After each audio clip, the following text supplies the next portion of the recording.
frame for this 125-pound weight class. And off we go. Suriano of Rutgers against Cruz, the defending champion of Lehigh on the right.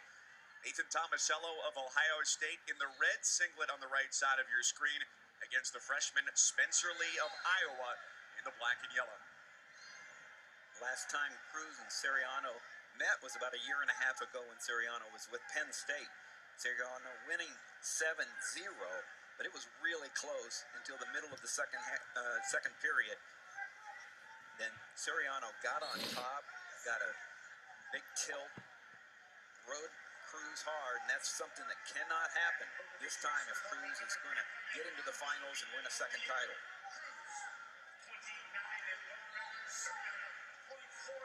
You can keep track of the scoring by the ankle bands worn by each wrestler, red and green. So Suriano for Rutgers on the left, those red ankle bands on the right side. Spencer Lee with the green ankle bands for Iowa, and when you see the official raise a hand to signal points, it'll be for the corresponding colors there.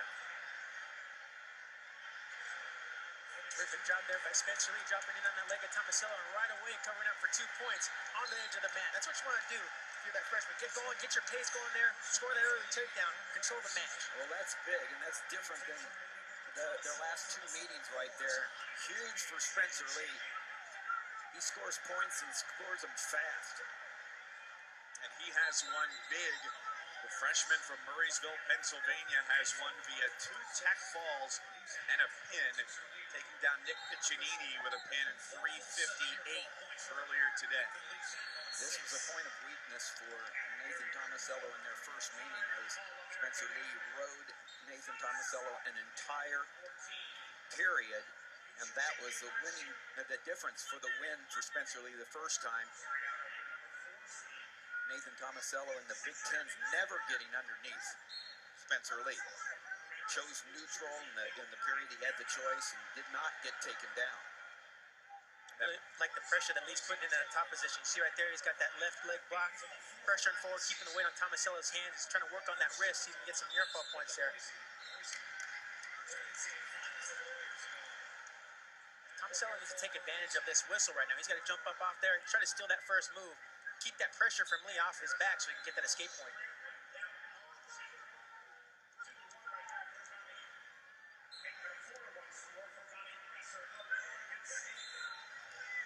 Got our semifinal matches going on the middle 2 mats here, with 4 mats around the outside as well. The consolation rounds, the wrestle back bracket, and you can see all of those matches going concurrently via the ESPN app on your tablet or phone, or via watchespn.com, and that'll be the case throughout the night and tomorrow morning as well. You know, what's going on here with Tomasello and Lee is usually Tomasello has no trouble getting out from underneath, has an explosive move from the whistle, but what works on others does not work on Spencer Lee, a real special, true freshman for the Hawkeyes.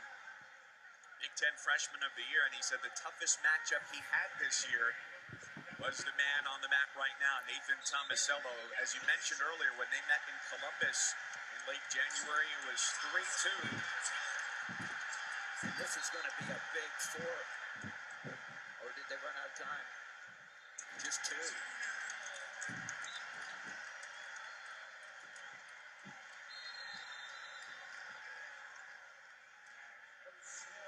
Well, you know Tomasello isn't taking down if he gets a choice. They'll flip it and they'll see.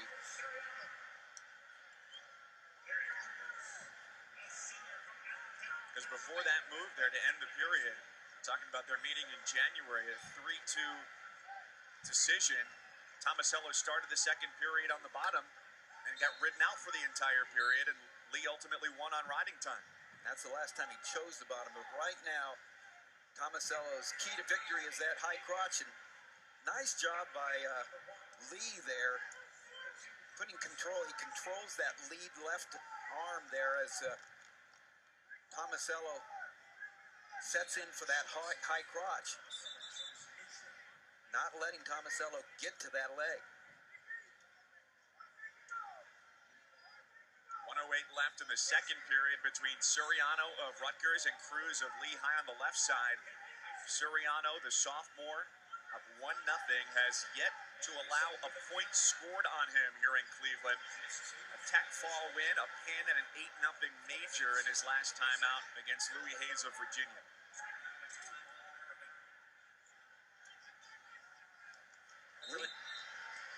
See, I've just really been impressed with Spencer Lee. Just his discipline coming out of redshirt, just a freshman. Here he is competing with Nathan Tomasello. He's in the ties. He's got great head position, great hand fighting there. He's really controlling the pace of this matchup. Just really advanced wrestling for a freshman. Great job by Spencer Lee.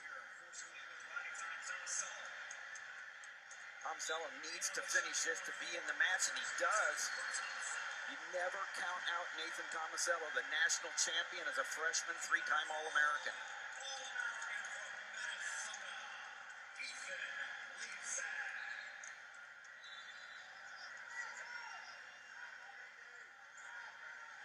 Again, Lee, what a great job of stopping that lead arm for Tomasello, fending off that attack.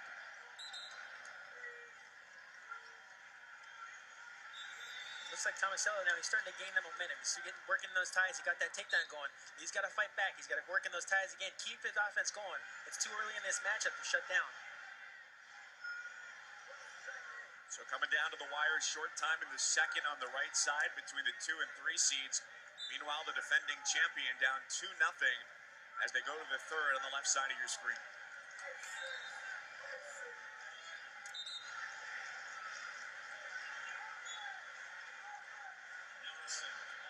Cruz in that white singlet has been in close matches all weekend, winning by 3 in his first, and then 1-0, 2-0 decisions to become a 3-time All-American. Soriano's just doing a nice job in the ties. He's really putting the pressure on Cruz. Where Cruz is the most dangerous is right there from space. He likes to get out from space, so kind of level change, drop his hand down to the mat. Soriano's just pressuring forward on him, not allowing him to get those space shots there. The key to Cruz is he's got to get to the ankles, and he's not been able to get to the ankles and finish any kind of high single. See, he's just not getting to the legs.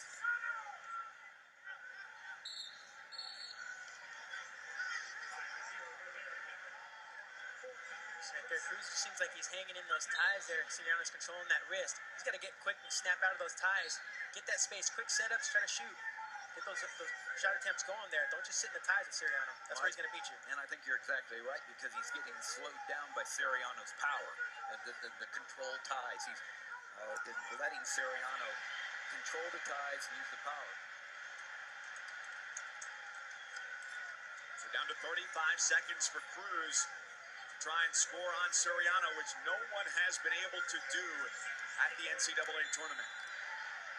There's a low single by Lee coming out the backside. In great position. Wow. Wow.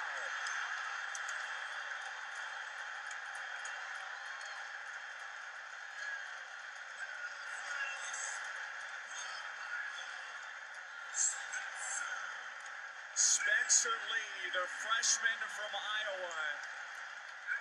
Tech fall, and back-to-back pins onto the championship. It'll be a freshman and a sophomore as Nick Soriano defeats the defending champion, and Spencer Lee's amazing freshman ride continues. Let's go to Quinn. Great sportsmanship from Spencer and Nathan. What emotions are you dealing with tonight?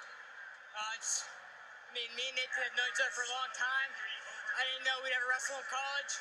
Nothing but respect to him. He gave me my loss this year at Big Tens. 4-time Big Ten champ. Like I said, I love him. Nothing but respect to that man. What was the winning adjustment? Just getting to my offense. He scored. I think he's outscored me. 3 matches and takedowns. The match I won, I didn't get takedown. This time I did, so that was the difference. You're only a freshman. Where do you get your poise from?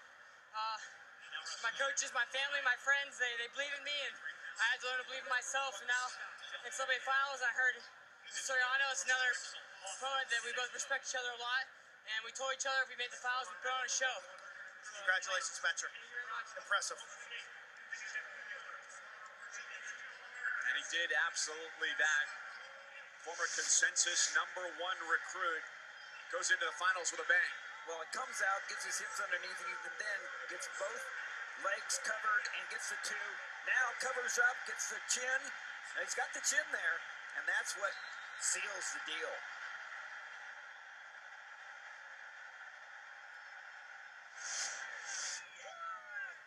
Sets things up for a fantastic finish. No one has scored upon Rutgers' Nick Suriano as he dethrones the defending champions Arian Cruz of Lehigh and Spencer Lee, the rare true freshman at Iowa with a chance for a championship against Rutgers' first finalist.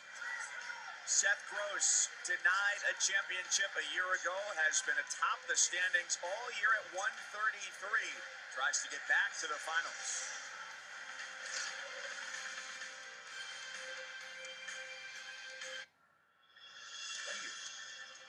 Champions made, victories earned, and an old truth presented. Fortune favors the bold. The Masters. What about the believers? South Carolina has won the national championship. The legends. The heroes. One of the great upsets in history. The Sweet 16 begins Friday. NCAA Wrestling Championships is brought to you by Discover Car. We treat you like you treat you. And Geico. 15 minutes could save you 15% or more on car insurance. Any match from the NCAA Championships here in Cleveland available to you to see all of the action as it happens and take it wherever you want to go on the ESPN app on your tablet or phone or on watchespn.com. Back inside Quicken Loans Arena as we get set for 133 in a rematch of the Big Ten Championship. Not many wrestlers are wrestling as well as Stevan Micic, and he really had a great match in the championships. Got to the legs fast, scored often, uses elbow ties 2-on-1 for clean leg attacks, and it was a nice win and a Big Ten championship for Stevan Micic. #1 seed Seth Gross against Tariq Wilson, the redshirt freshman from here in Ohio. Defeated Kane Brock of Oklahoma State in his last match. Also a win over #5 seed John Ernesti and Northern Colorado's Rico Montoya. Wilson unseeded, wins over the #5 seed and the #4 seed, and trying for what many might call an improbable victory if he could do it over Gross. Well, Gross is very hard to score on. He's so lanky, tall, but if Wilson can get in and get that takedown like he did, you want to stay off the bottom. That's the best way to stay off the bottom, is get that takedown. Well, when Wilson came off the mat earlier today, talking to Quinn as he walked away, he said, I knew if I could get on top, I could definitely ride him, get there and keep my hands moving. Nice early takedown there by Micic as well. Like you said, Tim, Micic is so great in the ties, elbows, ties there. If I'm Pletcher, I got to be thinking, I got to be smart in those ties. I can't engage Micic and stay in there too long because that's where he likes to be. He'll score fast setups in there. So I have to be really smart. I'm going to engage with Micic.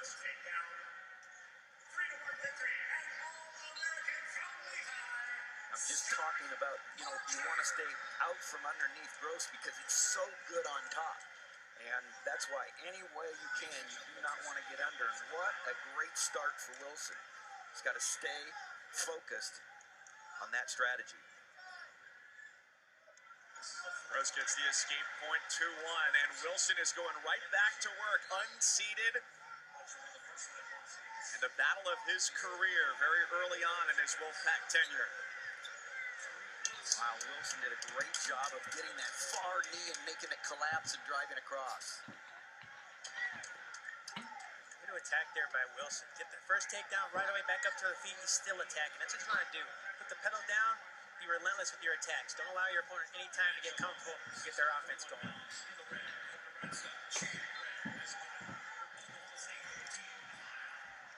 You never count out Gross because he is so lanky, incredibly good on top. Wilson's already cracked a code that not many can, and that's scoring 2 takedowns, but it's going to take more than 2 takedowns. He's really going to have to open up to beat Seth Gross. So there, Gross has that right wrist to meet with Wilson. Wilson's got to have some sense of urgency down there. He's got to fight those hands, get that wrist free so he can get back up to his feet. The longer Gross has that wrist, he's in trouble there. Gross on top for nearly half a minute, digging into the riding time advantage that was quickly built up by Wilson. I think your phrase, Anthony, sense of urgency, really is for Pletcher as well.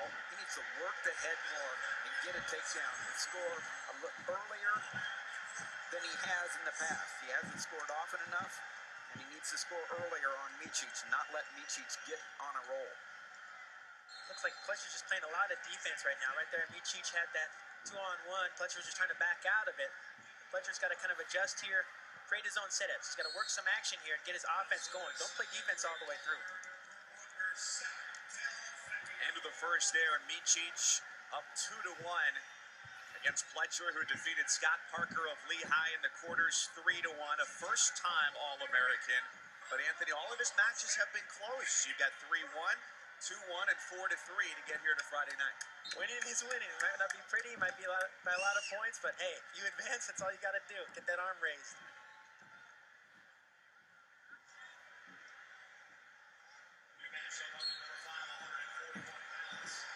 Micic in the white singlet on the right side from Michigan. A major victory against Austin DeSanto of Drexel. Last time out has gotten majors in all of his 3 wins.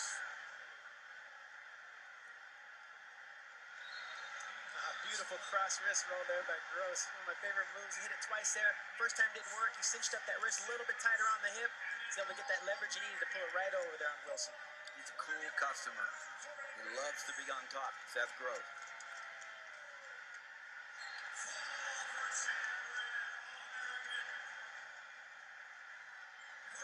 I think if Pletcher would pick up the pace, work the head, and like you said, not worry about the defense, just be working on the head and pick up the pace, it'd be better off for him. Micic's in on an opportunity for another takedown. A minute to go between Wilson and Gross. The lead has now stretched to 3. As once Gross has gotten on top, he's remained dominant there. Wilson not able to break his hold.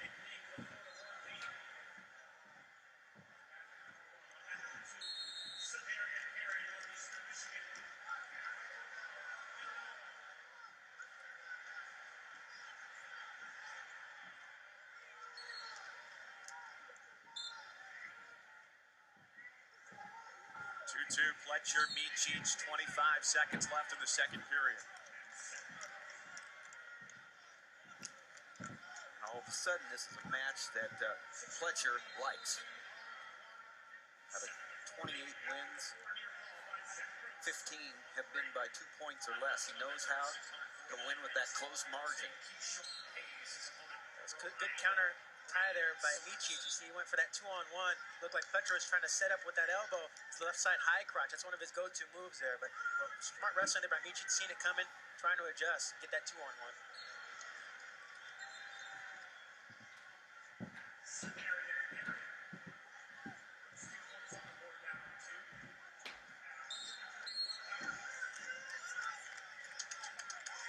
So Pletcher and Micic on to the third.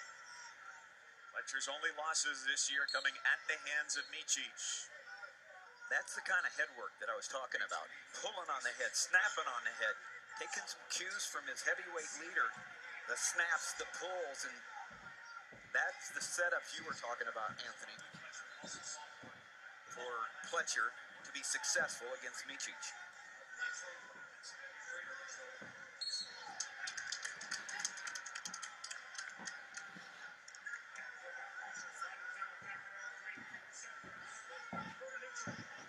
Fired off a shot there. Wasn't able to complete it, but he's got to keep that offense going. That's one of his go-to moves there. Is that shot to his right side? That shot right there. Head inside single. Could come out the back door here.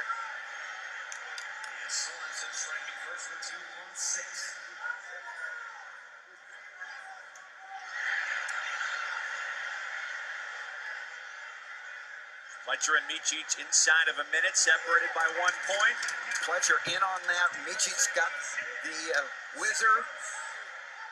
So far, Micic has had an answer for everything Fletcher has done, and this is the closest Fletcher has had to getting a takedown. Locked up right now.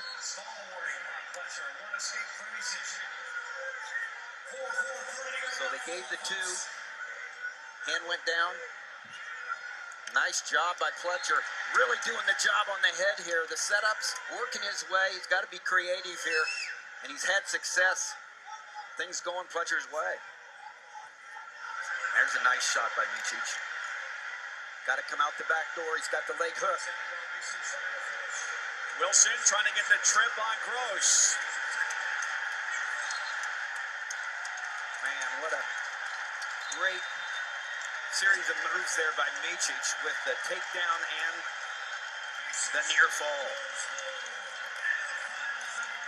And a difficult start for the Buckeyes here with Tomasello getting pinned and Fletcher losing 8-4.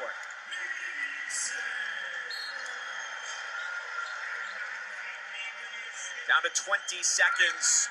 2 points the difference with riding time in favor of Gross on the left side.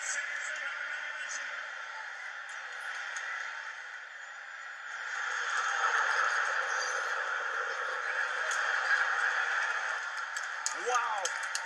Great job of covering those legs, can Seth Gross. Whoa! He kept the attack on. He didn't stop. And off they go to sudden victory, 10-10.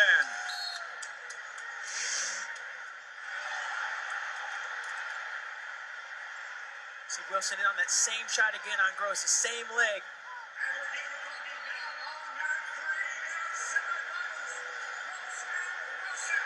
Wow. And that's how it ends. Gross in sudden victory. The finalist from a year ago hangs on. The championship quest remains. A valiant fight from the unseeded Tariq Wilson, the redshirt freshman from NC State. Head coach Chris Bono getting his first national champion.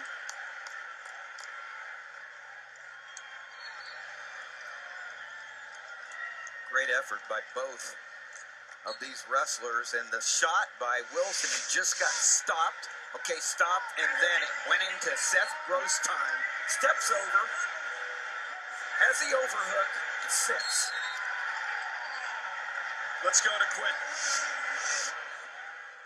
The end of your match, the end of the other semifinal. How do you describe this drama? Hey, it's just my match. I got to worry about it. But, I mean, it's crazy right now, but got to stay zoned in, you know? What happened in the last 15 seconds of your match? You know, I knew they were going to game plan, try to shut me down, try to hit my head side to side, try to get to my leg. I found myself settling a little bit, but I ended up finding off a shot, and I knew I was hungry, had to bring it in, get the finish quick. Doesn't matter how much time I had, no idea that there was how much time was left. How do you best describe the improvement that you've experienced from day one this year to right now? Hey, I got to dig deep sometimes. I get into some deep water. You know, the coaches told me, you know, early on I'm gonna have to start digging deep a little bit. You know, I have the technical abilities too, but sometimes when I'm tired, end of the match, you never know when, but I'm gonna need to get into some dark waters a little bit and be able to use my technique there. You got out of the dark waters tonight. Congratulations. Thank you very much. High drama at 133. Number 1 versus number 2. It'll be Gross and Micic tomorrow night here in Cleveland. 141 has a lot to live up to. Bryce Meredith, the senior from Wyoming, ended his regular season with just 1 loss. Jaden Ironman from Missouri, a 2-time All-American in his second tournament, and the only guy to hand Meredith a loss was the freshman from Cornell, Yanni Diaco-Mohales.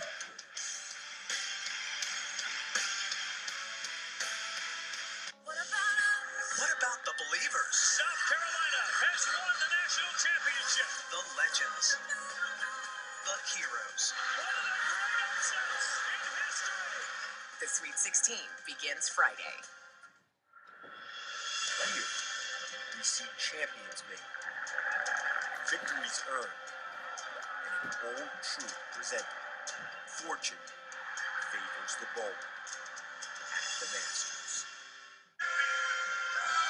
The NCAA Wrestling Championships continue tomorrow at 11 a.m. The medal round matches come your way on ESPNU, and then at 8 Eastern, the finals on ESPN2. All of that live on the ESPN app. And for more information on NCAA Wrestling, visit ncaa.com or find us on social media at NCAA Wrestling.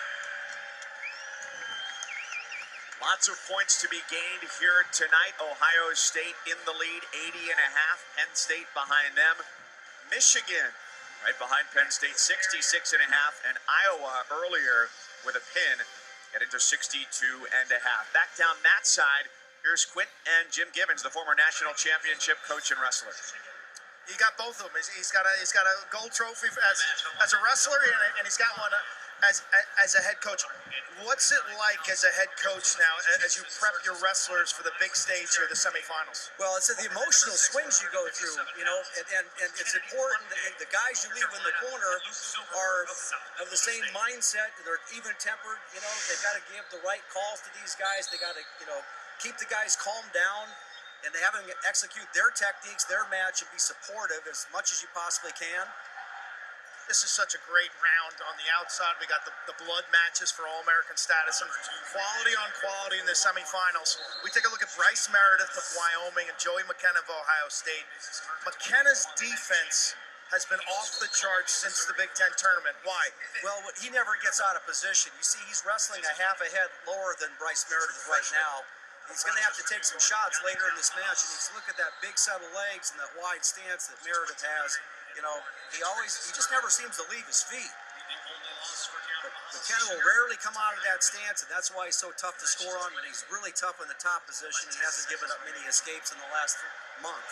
Meredith, Wyoming, who's a finalist. We see Yanni Diakomahalis of Cornell, the freshman, four-time New York State champ. Why have you been so impressed with Yanni?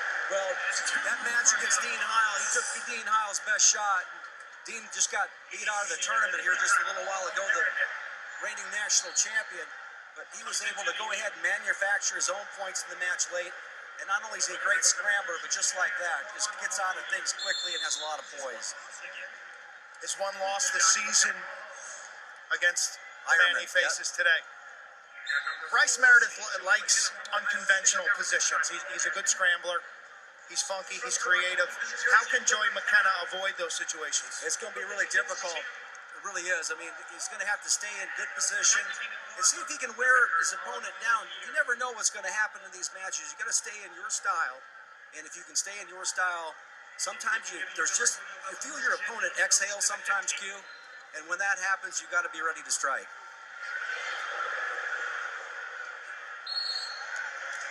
Semifinals tonight have featured some excellent action. Wrestlers don't seem tight, attacking. Well, you've got to go out and manufacture your own points at this level. The match, Spencer Lee, what did he do?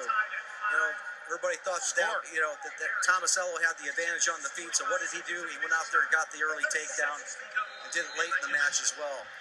Here's a scramble situation for McKenna. You see the size. Meredith is a big 141-pounder. Yeah, he's long. And the longer you get into a tournament, the better it is for that guy that's not, that size. You get rehydrated, you get a little bit more nutrition. McKenna's a smart kid. Transferred from Stanford. Off the charts ACT score, something like a 35 or 36. So he's processing all the data right now in his mind. What do you look for early in a match in terms of stance, ties? Well, he's not the type of guy that does a lot of setups, does a lot of free shots. He's disciplined, he stays low. He's going to try to catch Meredith reaching in. But once he gets to Meredith's hips, that's where the trouble begins. Thank you, Jimmy. Mike?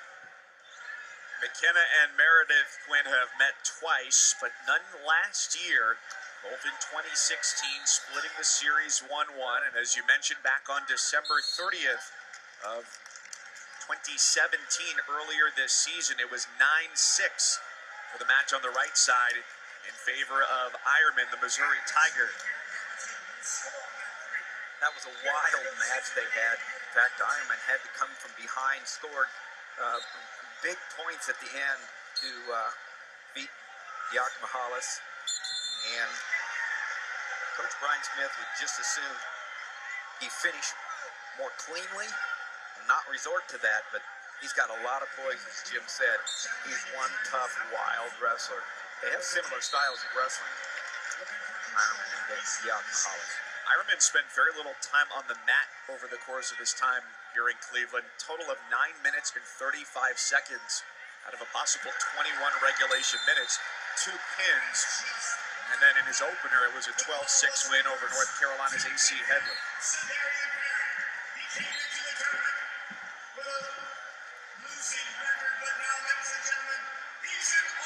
McKenna and Meredith, first point is on the board for the senior from Wyoming, who's got a contingent of more than 30 family and friends who made the trip from Cheyenne to come see him here in Northeast Ohio. Boy, Yakima Hollis, a sharp young man. He's thinking all the time. We saw him win that go-to move. He figured that out in the first period. He knew what he wanted to do when it came down to the third period. Very, very impressive. I'm still breathing hard from Gross and Wilson. And that tremendous semifinals match. And with one more shot for Chris Bono to get that first national champion. After Gross was the first Division I finalist for the Jackrabbits of South Dakota State last year, and their very young tenure at the Division I level. Meredith, the senior, McKenna, the junior, the transfer from Stanford. Meredith said after his win earlier today, maturity is key for him now in his senior year, knows how to win matches that are close and win them late.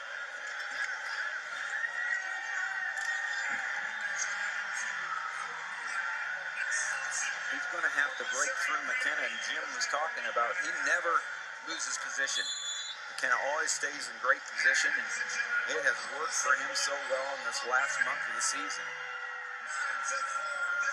I agree with you, Tim. And one of the things I like about McKenna right now is he's not trying to force any shots. That's really where Meredith is the most dangerous. Of course, Meredith has his offense, he's got his shots, but he's scrambling. He's funky with those hips. So McKenna's just staying patient. He's waiting for those clean opportunities to get in, finish cleanly, not create opportunities to scramble where Meredith wants to be.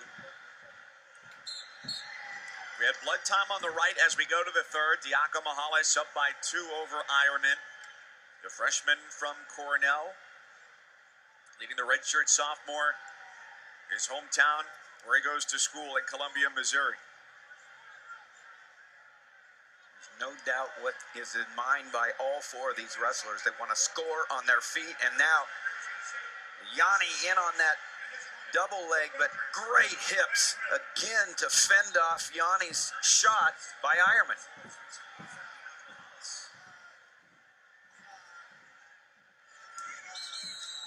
Great defense here by Ironman, but I just like how Yakima Hollis continues to try to attack. He got in on that shot, wasn't able to finish it, but he's just staying active. He's staying constant here. He's controlling the pace of this match.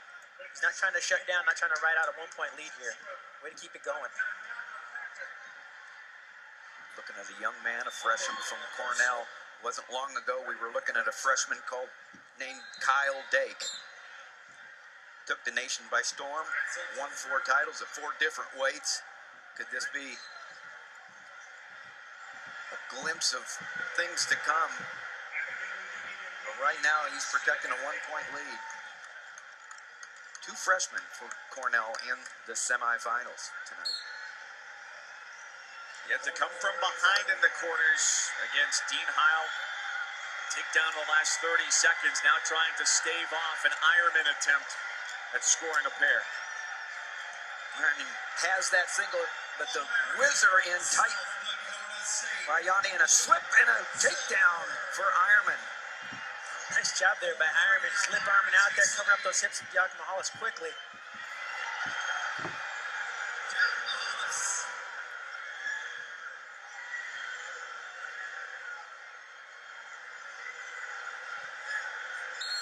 Inside 30 seconds as they go out. 35 seconds, Meredith and McKenna. Look at this shot. The whizzer goes in by Yanni, but the limp arm by Ironman, and the jump over with the leg in. The boots got in, 2 points. I really like how Diaco Mahalis continued to wrestle through that position. See, right away, he dropped down to that ankle, tried to shake Ironman off. Get him off balance there a little bit. We're down to 13 seconds. McKenna and Meredith. McKenna can scoop that and scoop his hips there. Boy, that's close. And that's it. Bryce Meredith hangs on. The escape point is the difference.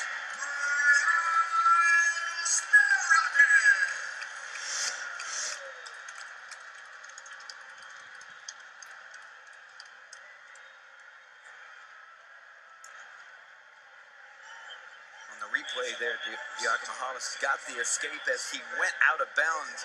The Ironman did a great job of not giving up the reversal.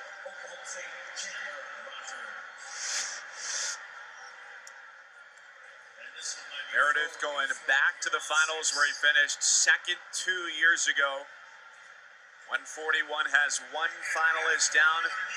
Locked at 4, 23 seconds to go.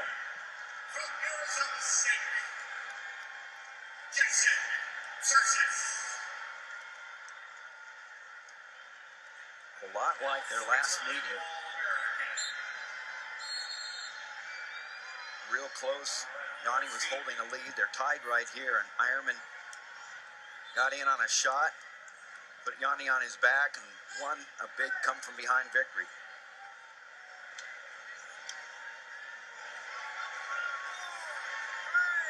Running time not a factor here for Ironman. 7 minutes, not enough between Diaco Mahalis and Ironman.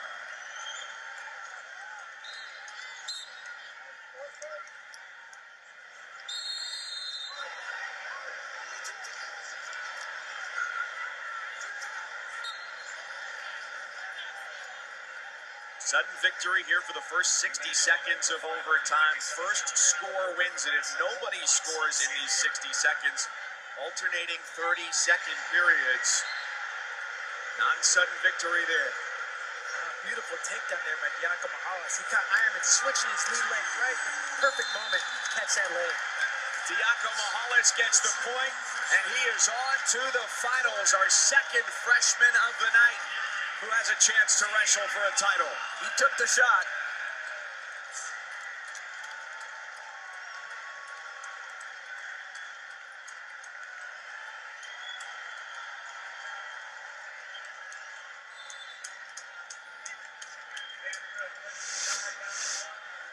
There's it. Ironman just stepped up with that leg, left leg.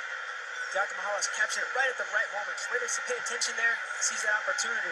Smart wrestling there. Nice, clean shot. He's just so good. And Rob Cole gets himself a finalist, a freshman. That's that good feeling he's had before. And deja vu. Let's go down Matt's side to Quinn. Bryce, what's one word you would use to describe that win? Blessed. That's all I can think about is how I'm so blessed to be here, to have another opportunity through health, through everything. None of this is guaranteed ever. And you see people have their dreams just taken right from underneath them in the first, second round. So honestly, just winning, that's all I can think about is I'm just so lucky. I'm so fortunate God has put me in the position, ability-wise, parent-wise, whatever it may be. Gosh, it's good stuff. What's it like to persevere in such a low-scoring match? It's good because it's not my style, and if I can win wrestling his style almost, it's good, you know. I should have took him down. I want to get a takedown in those matches. I haven't been getting my takedowns as much as I wanted to, but hey, I head blocked. That's why I got stitches in my head, and I'm normally not as disciplined with that as I should be, and that's what I'm doing this weekend. Your style and Yanni's style could create an electric final. Yeah, I mean that kid is a freak. You know, he's flexible. He's good. He's a special thing. I've never seen his hips and knees do that kind of stuff. So I'm excited for it. It's my last match of my career. You know, it's going to be fun. Congratulations. We'll see you. That's one heck of a way to go out. Last college match with a whole contingent that's made the trip from Cheyenne, Wyoming, to watch him wrestle the number 1 seed versus the number 3 seed at 149 pounds. Zane Rutherford, calm and confident as he tries to win 93 in a row. The 10th four-time All-American at Penn State coming up. What about the believers? South Carolina has won the national championship. The legends. The heroes. One of the great upsets in history. The Sweet 16 begins Friday.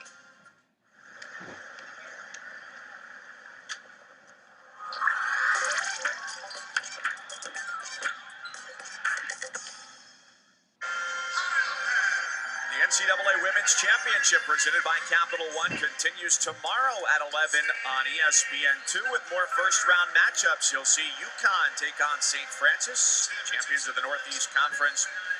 Action started today. Big wins for a couple number 1 seeds, Louisville and Notre Dame. You can also see all that on the ESPN app. Penn State closing in on Ohio State. Not the start it wanted. The Nittany Lions trying to make it 7 titles in the last 8 years. Plenty of points at stake today with Iowa sitting in 3rd. Top 4 all rounded out by the Big Ten. Former Nittany Lion Matt Brown, a 3-time Utah champ, 3 Big Ten championships, and a 3-time All-American. You guys agree it's the most exciting session of the weekend? Hey, it's all on the line. It doesn't get any more exciting than the semis. Zane Rutherford, 149 pounds, getting ready to take the mat here. Took down Brandon Sorensen in the Big Ten Finals 4-0, and then defeated him in New York City at the NCAA Championships as well, 10-1. It's a guy who's a bonus point machine, and as he went to the finals last year, going up against Le'Veon Mays of Missouri, it was exactly what he did again. Punishing. 18-2 with the Tech fall in the championship. Tied for the most falls in Penn State history. David Taylor and Josh Moore sitting in first place there as well, and the longest active Division I winning streak going back to March of 2014 against Edinburgh's Mitchell Port. The Hodge Trophy winner goes to work against Troy Heilman, the redshirt senior from North Carolina. And we've got a 15-11 matchup here in the semis with Ronnie Perry, the redshirt senior from Lock Haven, against Matt Kolodzik, the sophomore out of Princeton. And Rutherford starts like Rutherford usually starts, in on that single leg, and it's like he's got a magnet that goes right to another magnet on the low ankle, far ankle. Immediately grabs it and gets the 2.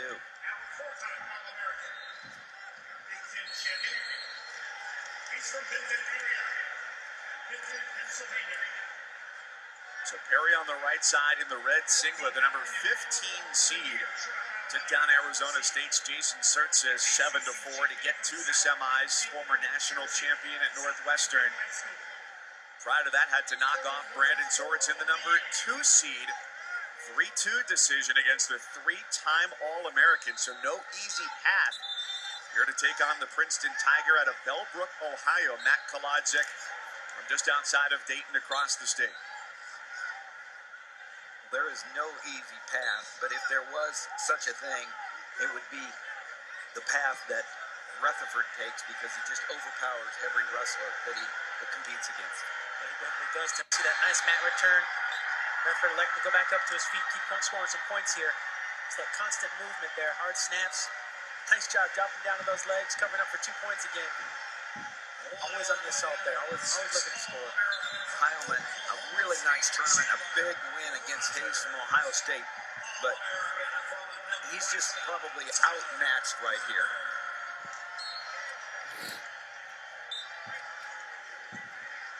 Heilman had to come back there against Keyshawn Hayes, came down to a tiebreaker with an Ohio State challenge at the end, trying to get a reversal call and a powerful ride to finish things out as Heilman became an All-American for the first time.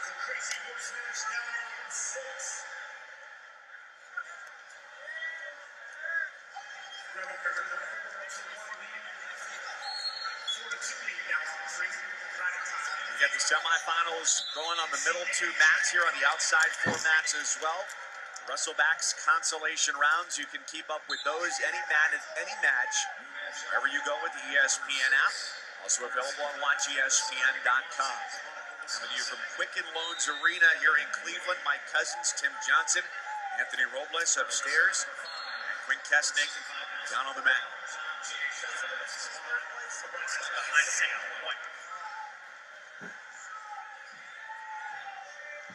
What I've noticed all night is the wrestlers are all stepping to the center. They're stepping forward. A lot of good wrestling tonight going on. Rutherford, watch those feet. I mean, he just perpetual motion. He keeps going, and now he's going to drive in, gets his hips underneath, comes around for two more. The scoring that he has done at this tournament has been out of this world.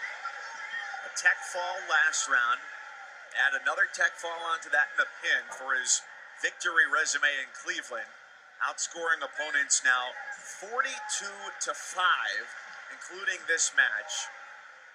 Last year in his 5 wins at the NCAAs, 4 techs and a pin, outscoring the opposition 72-6. If you're a parent or a coach out there, all you got to do is get the DVR rolling, schedule it on Rutherford. You got textbook execution in every area. Feet, underneath, on top.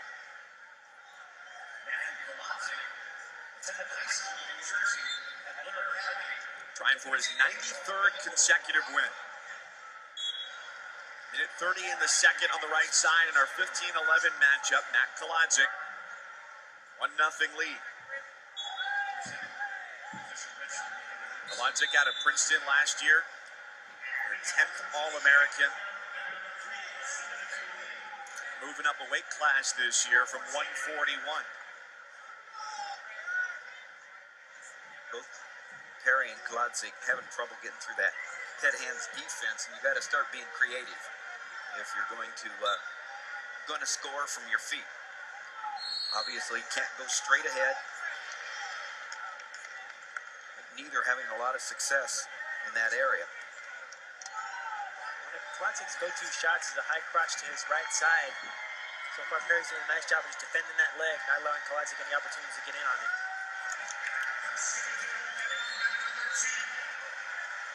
Stalling warning against Perry.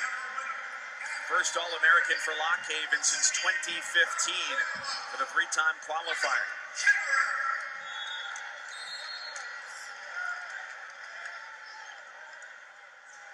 Nice job there by Heilman with the hips on the shot by Rutherford there. Battling hard. Snatch single there by Perry, getting on that leg of Kolodzik on the edge of the mat. See if he can pull it in here to finish it off. Time runs out on him in the second, though. They'll go to the third, even at 1.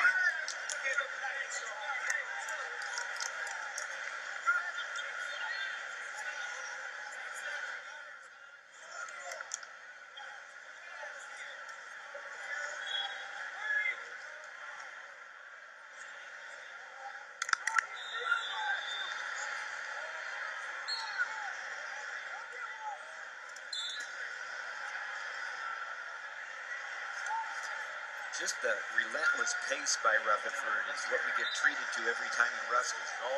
Always moving. The pace is high. Same pace, no matter what part of the match you're in. Always stepping forward.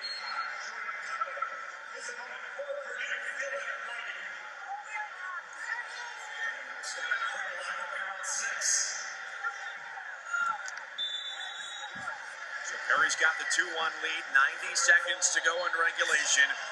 Rutherford up 7-3 over the 4-seed Troy Heilman, the redshirt senior out of New Jersey for North Carolina.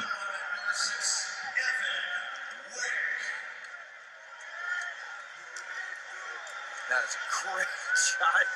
Drove through the hips, gets the 2, covers them. Wow. Very nice execution by Kolodzik there. Got to the side, got the angle, drove through.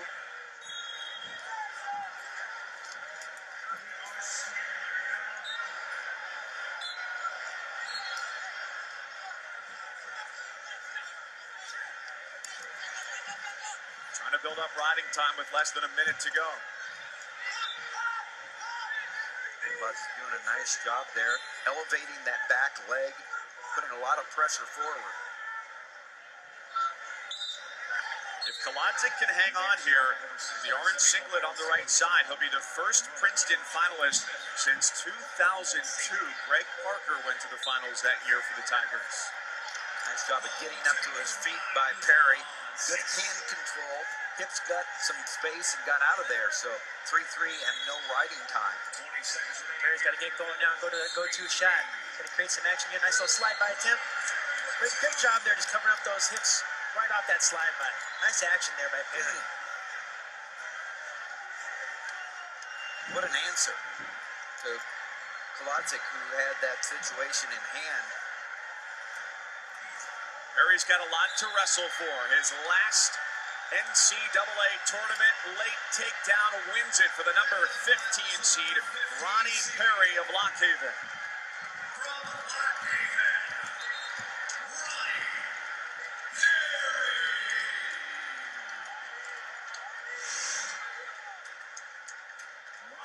Rutherford 30 seconds away from making it 93 straight wins. Looking to hold off Heilman. Takedown there by Rutherford. He's just done a great job in this matchup, really getting his offense going from his feet. We all know he's a beast from the top position. He goes for the bow and arrows, but this time he just showed us exactly what he can do. His offense from the takedown there. Great job. One of the most offensive guys in this tournament, obviously.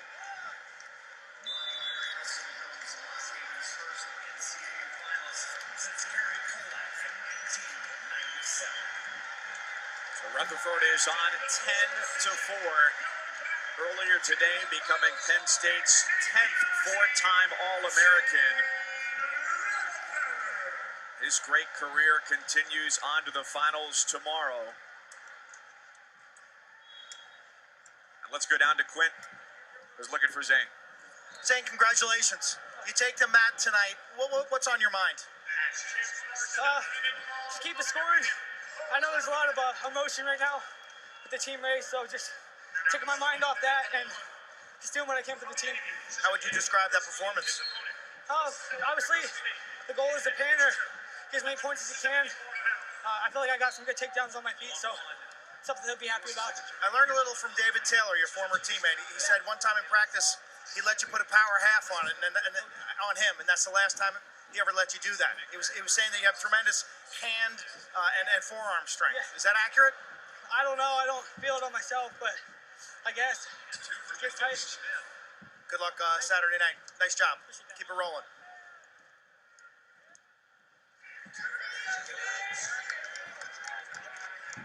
With the win there, Rutherford will try to join former Nittany Lion Ed Ruth as the only Penn State wrestlers to win 3 national titles. He did it in 12, 13, and 14.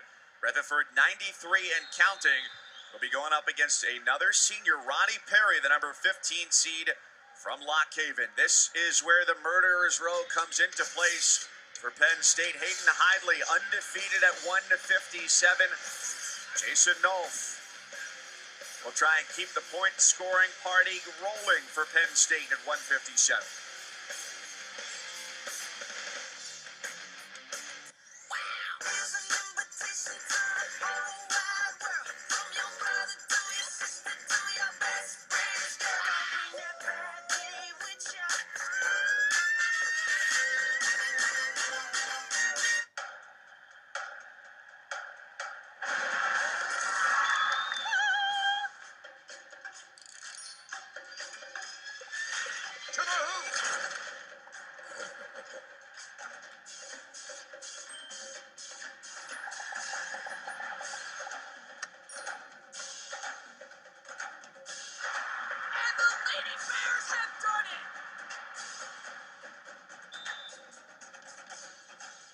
Ohio State and Penn State is intense.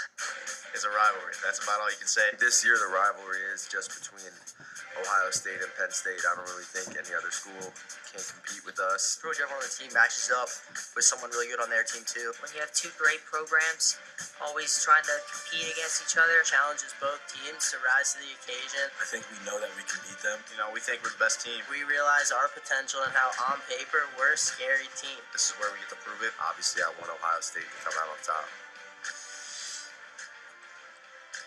When it comes to rising to the occasion, Ohio State trying to stave off Penn State, which has won 6 of the last 7 titles, but now has pulled to within 3 after Zane Rutherford moving on to the finals to take on Ronnie Perry of Lock Haven. David Taylor knows a thing or two about winning, was a part of 4 national championship teams.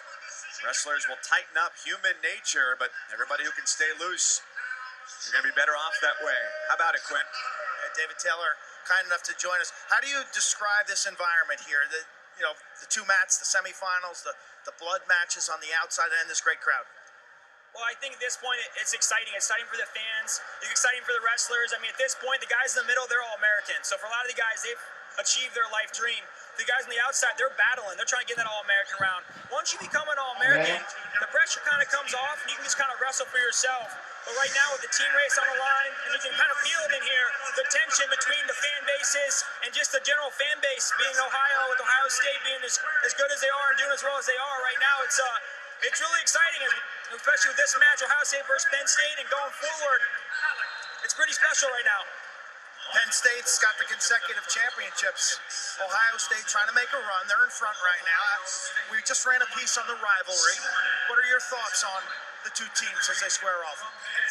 I think these 2 teams, this Penn State team and this Ohio State team are from top to bottom, are so talented.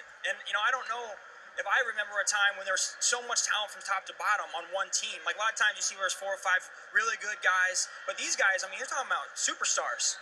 So it's just pretty incredible. I mean, when you're talking about almost like you're talking about both teams during the season, we're like, hey man, both teams could put 5, 6 guys in the NCAA finals. You're talking about a dual meet that late in the season. I mean, that's pretty unbelievable. It speaks highly of each coaching staff and how they recruit and how they're encouraging their guys to go out and score points. It's as a fan, it's a really good time to be a fan.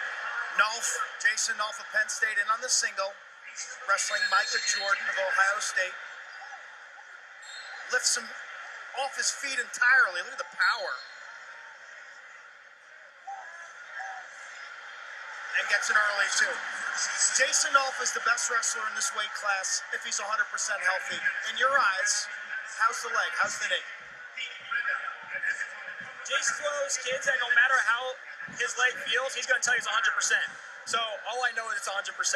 But he's going to give you 100% no matter what he feels, no matter how he feels. There's no excuses in his mindset. So from the day he was injured, there was no doubt in his mind that he was wrestling.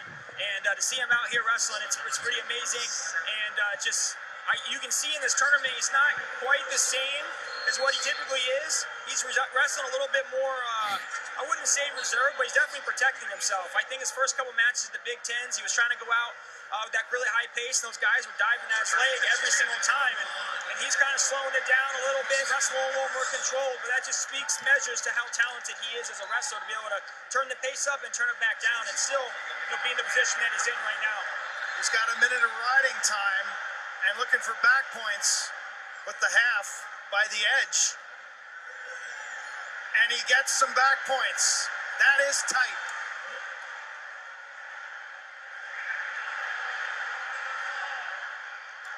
What is he really, really good at?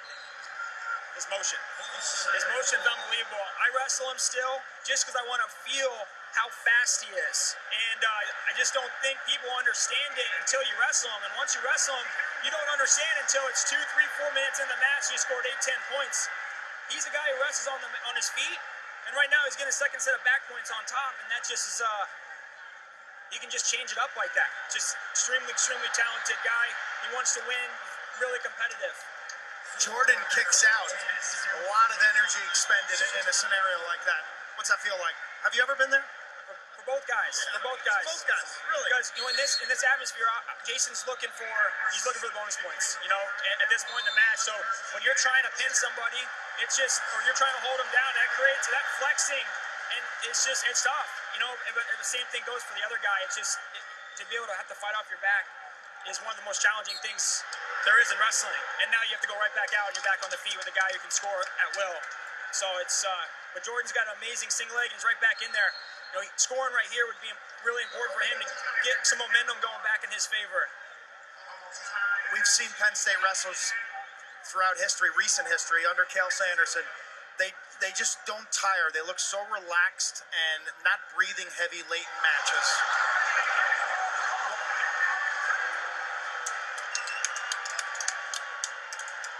Mike, you should take that. Oh, well, nearly a fall. But how does Penn State do that? It's the culture. It's the culture that's been started. I mean, it started when Coach Cael Sanderson, when he wrestled, right? He started that culture with the way he competed and the way that we all grew up watching him wrestle. And it's the way that he coaches and our coaching staff, Coach Cunningham, Coach Cody Sanderson, Coach Jake Varner, and the way that they just encourage guys to be free and to wrestle to their abilities. I don't think one time that in this entire tournament was a team championship ever mentioned. It was just about going out, wrestling free, wrestling to your ability. And there was a time when they were down by 30 points. And right now, they're into their thick of their lineup where they feel comfortable, and these guys are going out. They're going to wrestle as hard as they possibly can, but I don't think there's one time when there's pressure put on you got to go win this match. And I think that starts from when he wrestled and the way that they coach every single day. David will be with us for the next weight class as well. Mike? Quinn, this could be a turning point in the team race right here. Ohio State currently in first place, 80.5 to 77.5 for Penn State. But a win puts Penn State out in front to go to number 1, plus some bonus points. And there's still a lot of action to go. And that's it. Tech fall for Nolf to defeat Micah Jordan. And it was never in question. Aiden Hidley, the number 1 seed, still has yet to lose this year. Is up 8-2. Over a minute of riding time on Alec Pantelio, the redshirt junior from Michigan, as they go to the third. Pantelio had everything going his way. He started fast. Let's go to Quinn. Jason, congratulations. Thoroughly dominant. Well, how would you best characterize the work you did on top? Just making sure I break them down and just working on my top and staying focused on keeping the pressure forward. I know you're behind the scenes as Zane is wrestling. Do you sense momentum? Yeah, we're not really worried about what other people are doing. We're worried about what we're doing. So Zane got the ball rolling pretty nicely for me. Congratulations. Wolf is on to the finals. A couple of tech falls and 2 decisions for him with 1 match to go and 90 seconds left between Hidley and Pantelio. This was a matchup, battle of horsepower. Pantelio got out to a fast start, got on him quick, had the pressure on Hidley, but Hidley with the big move, 6-point move. What a year for the freshman from North Carolina State. He's racked up bonus points going into the ACC tournament in 65% of his matches this year. And here in Cleveland, a couple of decisions to go along with a major decision as well to work his way here into the semis, where he's up by 7, add on the riding time as well if it holds to make his advantage 8.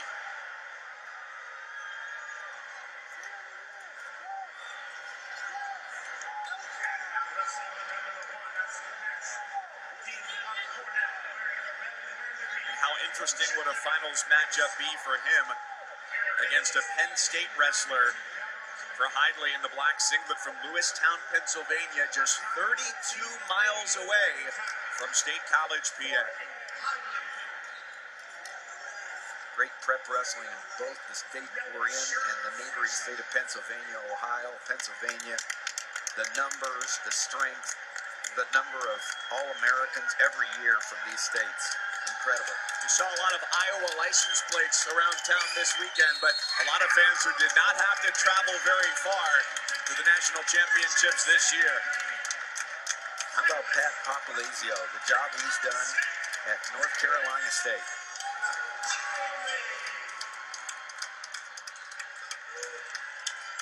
North's victory vaults Penn State over Ohio State in the team race, and Hidley becomes the third freshman, joining Spencer Lee and Yanni Diakomohalis of Cornell to move on into the finals. 165 pounds coming up. Isaiah Martinez has outscored the opposition 40-11 here so far. David McFadden, a redshirt sophomore out of Virginia Tech, an All-American a year ago, and Chenzo Joseph, a trip for a title in St. Louis. What's he got in store here?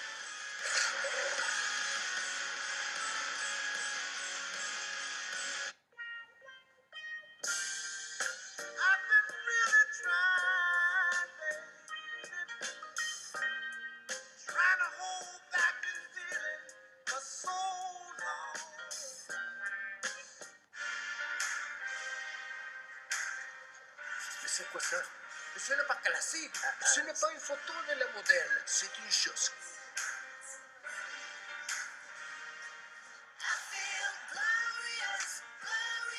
This is what our version of financial planning looks like. Tomorrow's important, but this officially completes his education. Spend your life living. Find an advisor at northwesternmutual.com. NCAA Wrestling Championships is brought to you by Liberty Mutual Insurance. Liberty stands with you. The NCAA Women's Championship presented by Capital One continues tomorrow at 1 Eastern on ESPN2 with more first-round matchups. Check your local listings for the game in your area, with all games streaming live on the ESPN app. 165 pounds coming up. Isaiah Martinez, a Big Ten champion this year for the fourth time. He and Nathan Tomasello achieving that 15th and 16th ever to do it against the Bull. Alex Marinelli from Iowa. Vincenzo Joseph, the returning champion from last year, against David McFadden, an All-American as well. Redshirt sophomore out of New Jersey. NCAA championship last year. The question was, would Martinez be able to go for three? But a quick inside trip from Vincenzo Joseph turned into back points and ultimately a fall, and a victory for the freshman, one of 5 championships a year ago for Penn State, as they won their 6th out of 7 team titles. But revenge was in store this year at the Big Ten Championships. Isaiah Martinez having his say, 4-1 with the victory. Let's get a look from earlier on the mat at how Aymar will try and score today. We're joined by David Taylor, 2-time NCAA champion, current member of Team USA. Isaiah Martinez is known for his underhook offense. What are his options? So Isaiah comes out, he's a right-hand collar tie, he's going to go left-hand underhook. And as he does this, his first option is like, say, high level. He's going to throw it up, try and get 2 hands to the leg, and do his attack. His next option, goes right-hand underhook, left-hand underhook. He's going to level change to his knee with power, and then pop up to his single leg. His next option, collar tie. If these aren't here, he's going to snap down into his front headlock and start getting to his offense. He controls with his right hand, underhooks with his left hand, controls the tie-ups. He's very offensive and very physical. He's had a lot of success with that. The possibility for a rematch between Isaiah Martinez, the redshirt senior out of Illinois, and Vincenzo Joseph, the redshirt sophomore out of Pittsburgh, could be in the cards. But Alex Marinelli and David McFadden are the competitors first when those two take the mat.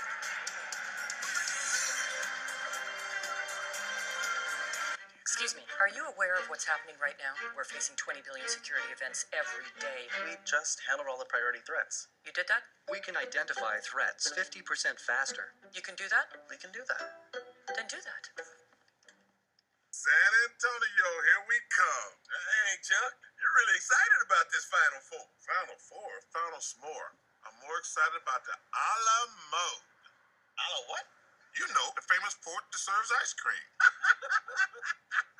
Chuck, it's the Alamo, not Alamode. I don't care how they pronounce it. I just want my ice cream. I wonder if they have sprinkles. Life-changing moments here tonight for wrestlers in Cleveland. The senior Bryce Meredith, one more to go. The freshman Yanni Diaco-Mahalis hoping he'll have his first championship tomorrow. After we wrap up tonight, stick around for Sports Center with John Anderson and Kenny Mayne. Holy moly, college basketball explosion. Auburn right now down by a couple against Charleston. Purdue's Isaac Haas is out for the rest of the tournament. They won big over Cal State Fullerton, and Marshall, the number 13 seed, knocks out Wichita State. Lots to catch up on today as your brackets crumple them and throw them in the garbage, just like the rest of us. Back here in action in Cleveland, 165 pounds, Mike Cousins, Tim Johnson, the former national champion, Anthony Robles, Quint Kesnick, Newstown Matt side, as well as we see Isaiah Martinez for Illinois on the left. You're at 165 against Alex Marinelli, and Vincenzo Joseph on the right for Penn State against David McFadden for Virginia Tech. Nice single leg there by Martinez, and we just saw what makes him so tough with that left side underhook. Started working right away in the tie-ups, dropped down to that leg. Covers it nicely for two. The key to Isaiah Martinez is just to be who he is, to stay moving, to snap, fakes, attacks, and keep Marinelli uncomfortable.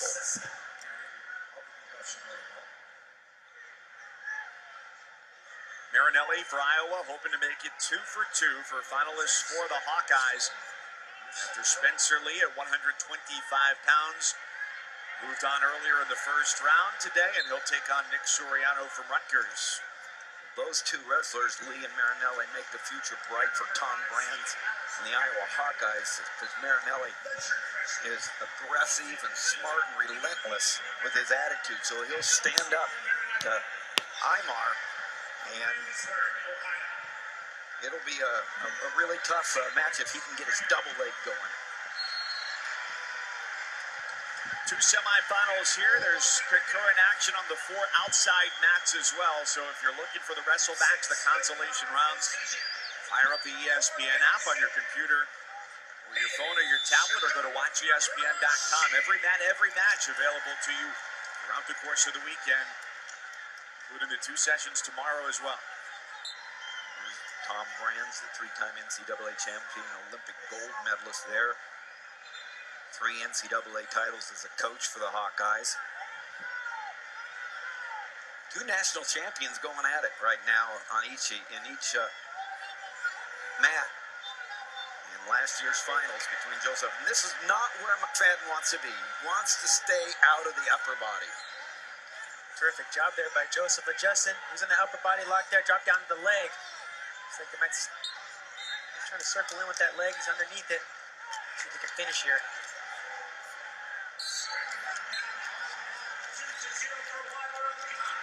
First meeting at the collegiate level between Joseph, the redshirt sophomore, McFadden, in the same class as well. The key to victory for McFadden is to get to his legs, just like that. Get in on those legs.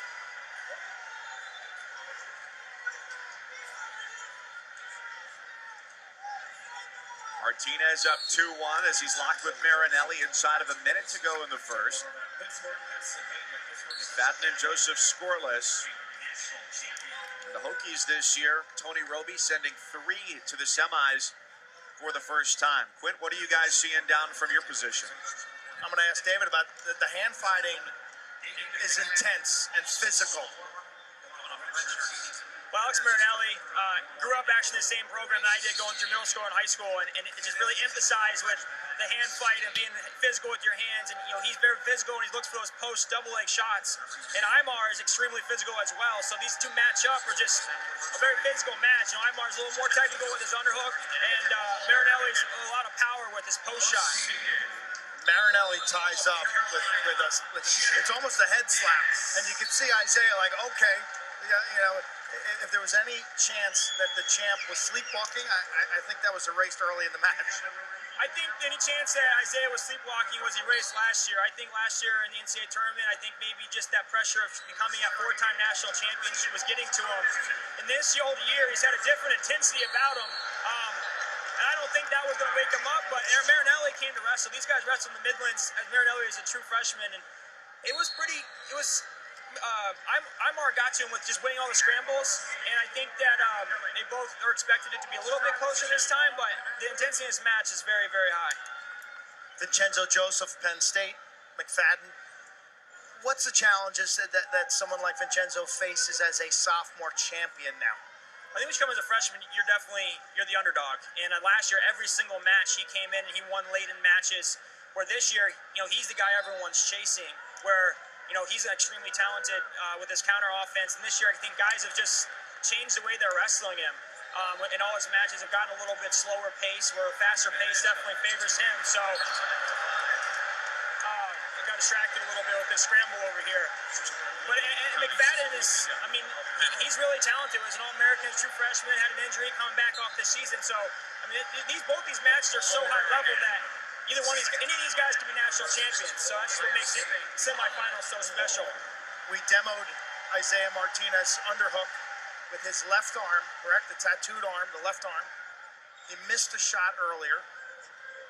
You seen anything that he should try offensively against Marinelli? I think he's going to keep going back to underhook, looking for those attacks. And I really think this match is going to come down into the third period. That was a great re-attack. There's your front headlock into your run to your re-attack, your takedown. So this next 40 seconds is really big for both wrestlers. This is where I think experience with Imar to ride this period out is huge. We'll see how Marinelli is a freshman. This is a really, really big 30 seconds in this period that's going to dictate the rest of this match.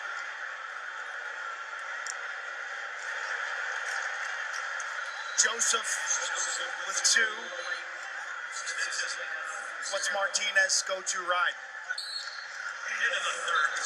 So he just does a really good job of pressure forward. And I think the most important thing on a whistle start is pressure forward in the guy's hands. And he's doing a really good job. So when he gets their feet, it gives him a better chance to get off the mat. But pressure forward, and he does a really good job of that. Marinelli going good, nice hand control. Martinez relentless. That's just experience and savviness, understanding how important this last 30 seconds is and how important scoring at the end of periods. We saw Vincenzo get a takedown less than 5 seconds left. Imar gets a takedown with 30 seconds left and rides him out. Takedowns at the end of periods, finishing on top is so big. David Taylor, situational wrestling. Mike? Quinn and David, thank you. Down to a second before they go to the third. Separated by just 2 points, and Martinez with the riding time advantage at the moment. 1:25 to go with Joseph up by 2 points over McFadden. But as you heard David say, guys, any 4 of these guys could be national champions. But the two veterans right now, Martinez, he's just gotten a lot smarter, a lot more strategic. It's not just talent, it's learning to wrestle smart. And then Vincenzo, he's gotten better since last year. 2 champs looking like champs.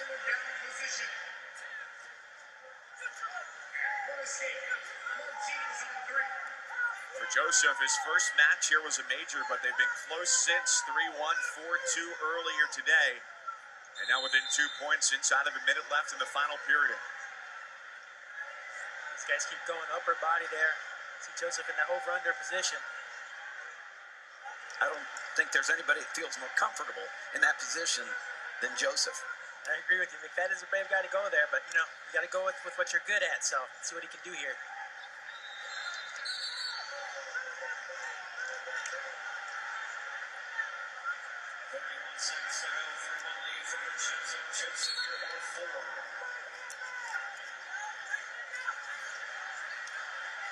So athletic, Martinez. Marinelli just not getting through any of the initial defense of Martinez. Martinez, a couple of times now, found the angle, dropped his level, penetrated, drove through, and got the 2. And it's been really strong defense on the right side as McFadden has gone in for 3 shots in the closing moments of the third period, trying for another, and Joseph holds him off. The defending champion from Penn State is back to the finals. 30 seconds. Martinez and Marinelli separated by 3.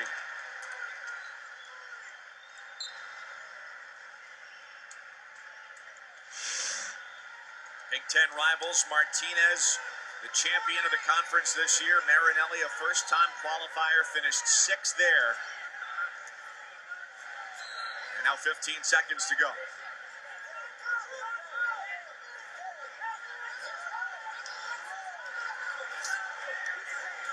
Look at the way that Martinez is finishing.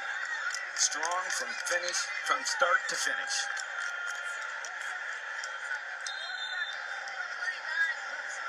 A smile on his face because he knows what's coming. He's been seeded number 1 each of his 4 years.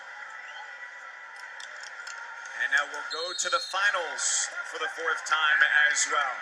A handshake polishes it off. A champion in 2015 and 2016, came in 2nd last year, and a chance for a 3rd title awaits tomorrow night for Isaiah Martinez.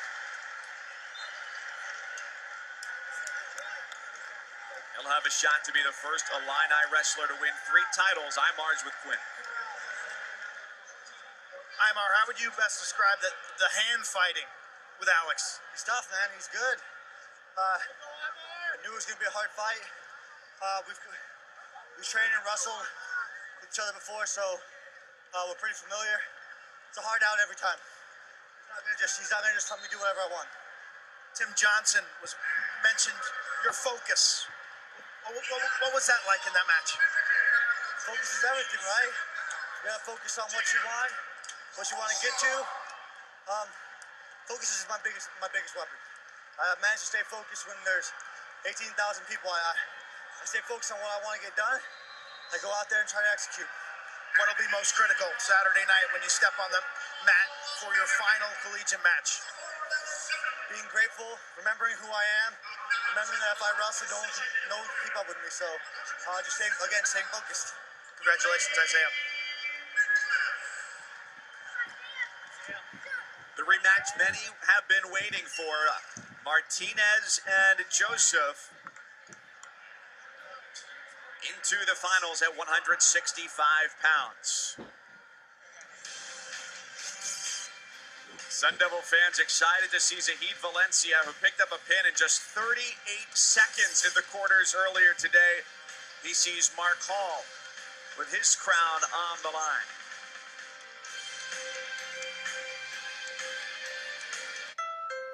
It's the Honda Dream Garage Spring Event, and you can get a great deal on the Honda Pilot. It has a roomy interior that seats up to 8. Or 1. The Honda Dream Garage Spring Event is on now. Honey, did you know cricket covers over 99% of Americans? Yeah, I did know that. I also knew that. This holiday season, get the gift of coverage for $30 a month. Wrestling, I think it's just made me understand the importance of hard work. Toughness, definitely. Discipline. It shaped me as in being coachable. I think wrestlers just have like a certain mental edge. It's different. Wrestling is a different breed as far as what it does to you, all the hard work and the stuff that you have to go through. Persistence. Just being tough and never quitting, never giving up and moving forward in life no matter what it throws at me. We have to go through so much with cutting weight and just hard grinding practices with limited resources, and just I think that just makes you a certain edge tougher than others. Nick Suriano, Seth Gross, a couple guys we'll see in the finals tomorrow when the NCAA Wrestling Championships continue. First, before the finals, the medal round on ESPNU starting at 11 Eastern, and the finals come your way at 8 on ESPN2 and the ESPN app. Zane Rutherford, Jason Nolt, Vincenzo Joseph. Victories, advancement points have Penn State in the lead, 96.5. The champions who have won 6 of the last 7 as a team. Quint Kesnick, Matt Side with Billy Baldwin. And Quint, can you find out, did that party happen, the Binghamton party at the Rock Hall? It sure did, fellas. We had about 200 people there. Not bad for only 2 qualifiers in the tournament this year. We had 200 people there, and it was full tilt rock and roll at the Rock and Roll Hall of Fame. You paid for it. That's why there's probably 200 people there. This place is unbelievable. We have like 25,000 fans, patchwork. Fans from all over the country, whether it's Virginia Tech, Cornell, the different colors. For people who have never been to this event, like what resonates strongest to you? Well, it's absolutely electric. The atmosphere here, you could feel it. It's palpable, not just for the kids and the coaches, but for the fans and the families. That these kids put everything on the line and everything they've worked so hard for their entire lives, especially in this round, when you're punching the ticket to become an All-American, or you're punching the ticket to go through to fulfill your dream to become a finalist and a national champion. Another thing I love about this is you and I are 2 Long Island guys, right? Yeah. But this isn't about the big cities. This is about Bethlehem. This is about Broken Arrow. This is about, this is about Davenport, Iowa. This is about the heartland. It's about the real people of America. That's what I love about this sport. I never see the respect for the flag and the national anthem that you see at this event. Everyone stands up, and there's such a mutual respect amongst wrestlers that other sports and the sportsmanship we've seen has been off the charts. I've never seen it in another sport. There's a fraternity, and there's a brotherhood, there's a family, and there's sort of, you know what it reminds me of being in the military. If you've been in the military, you can only relate to it with somebody else if they've been in the military. I'm not comparing the two, but that fraternity, that brotherhood, that connection, if you say you were a wrestler, especially on a serious high level, a competitive level, there's nothing else quite like it. We've seen dynasties in this sport from Iowa, Oklahoma State, and now Penn State. What is most remarkable about Cael Sanderson and what we're seeing tonight and the way his wrestlers are performing? Well, I just can't believe that they've wrestled. They stayed so calm and they've stayed so focused. If you see what's happened to the team score, they've leapfrogged their way into the finals. Into the lead, and we still have Mark Hall and Bo Nickel to go here. There goes Mark Hall right now with a shuck. And I love the way they've maintained their composure. You said it yourself before that Ohio State is wrestling with the urgency that they're the defending champions and they're trying to defend something, and that they're the hunted. Actually, it's Penn State that is the hunted, which you said so eloquently. And I just love the way that they've stayed so calm. They've maintained their composure, so focused. And that all starts from the top down with a leader like Cael Sanderson. Yeah. Mike and Tim and Anthony can follow up on that. But from floor level guys, Penn State's the favorite. They should have the burden and the expectation. It hasn't played out that way. It's like Ohio State's wrestled with all the pressure. And they have not come up with as many wins as they would have liked here in the semifinal round. All up 2-1 over Daniel Lewis of Missouri. On the left side, Miles Amin, the redshirt sophomore, 2-1 over Zahid Valencia as the officials go to the monitor for a review. Well, very interesting start. I've been watching these matches here, and I felt that if Miles Amin was going to have a shot, he needed to have the pedal down from the first whistle and score first, and he did. He needs to set the pace and not let Zahid Valencia set the pace. But Zahid coming back, he's so solid. And they're checking on whether he had the takedown, and he did not. But that's the key, I believe, to Miles Amin having a shot at this final position against Zahid Valencia. You take a look at Zahid, just the number of attempts he goes at just shooting off the shots there. I've really been impressed with Amin in this thus far in the match with his defense. He's fending off those shots of Zahid. Like you said, Tim, he took advantage of that opening for his own shot. So great job here by Amin. Perfect game plan here. Got to slow Zahid down. And the only way he's going to slow Zahid down is going after it. Fighting on the edge as they go out. But he gets the 2, 4-1 in favor of Amin, who's now outscored his opponents here 31-5, although he got a scare this morning in the quarters from Jordan Cutler of Lehigh, a 3-2 win against Cutler, who'd only lost to Hall and Valencia. Well, what a great start for Miles Amin. 4-1. He is setting the pace. He's defending his legs pretty well, and he's not letting Zahid set the pace, which is, the key to victory for Miles Amin. Hall and Lewis tied it 2, with Hall Stacking up riding time between those two who have never met before at the college level. Key to Lewis is not to let that happen. The key to Lewis getting a shot here is to not get underneath of Mark Hall, to get on top, because Lewis is really, really sharp on top, can make things happen. Lewis, the three-time All-American, gives up the two on the edge. It's 4-2 in favor of Hall, the defending champion out of Apple Valley, Minnesota. Huge escape there by Zahid Valencia at the end of that first quarter. About 10 seconds left, and we just couldn't hold him down. That puts Zahid right back in this match. It's still close up. Zahid's already gotten the main warning for Stalin there, so he's still in a good position. Anthony Valencia coming off that pin. But how about let's take a look at Lewis and Hall. And Lewis able to roll back onto his stomach. Still two there, but avoids a more dangerous situation coming to the end of the second. Well, Hall with that front headlock Merkle position, putting Lewis on his back.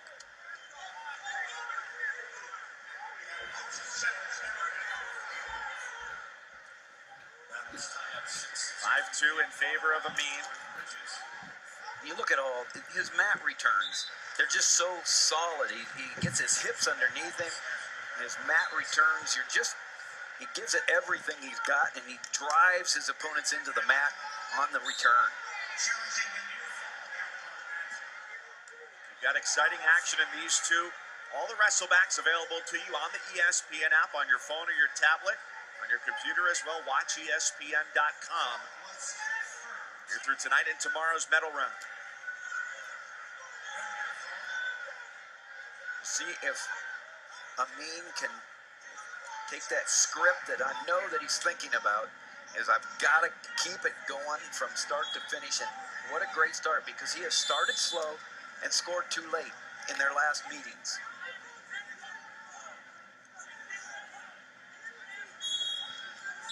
Fifth time they've met.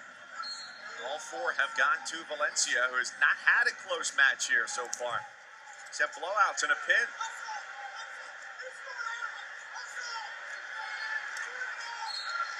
He circles around there, ties things up at 5, and gets the return on Amin with 30 seconds left in the second period, trying to turn riding time to his advantage. Terrific time. Terrific takedown there by Valencia, just keeping up with that pressure, trying to turn that corner. So Amin was trying to stick out his right arm there to fend it off, but he just kept going. He's persistent with it. Look at that athleticism and a fall for Hall.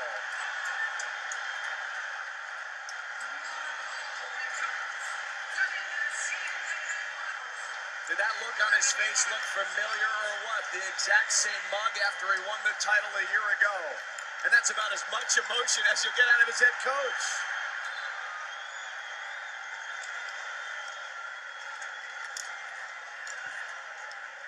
Four for Penn State in the semis. And that sounds familiar too. Let's go to Quinn.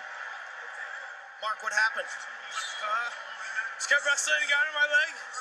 Felt comfortable. I don't know.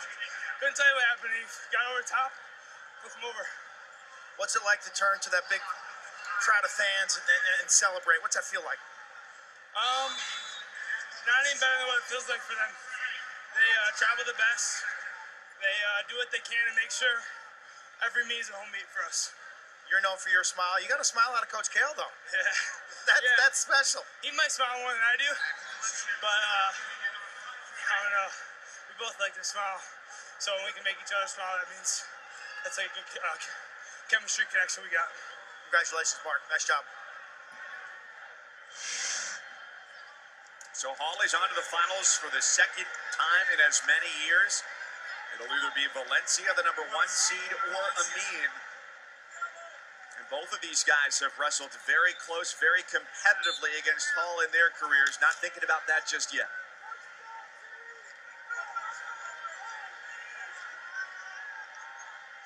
This is the perfect place for Amin to be. The match is close. Third period here. Oh, he got beat on the whistle.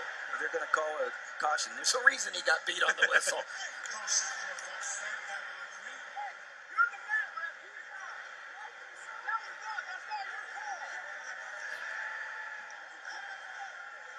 Looks like they may have been going over to check the clock there with the start that was a little bit too quick by Zahid. He's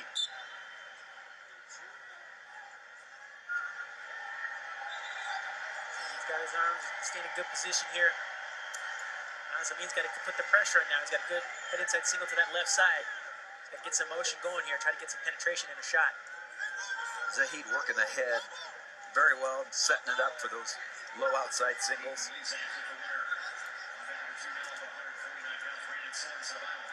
It was an early lead for Amin in this match. 4 unanswered points by Valencia.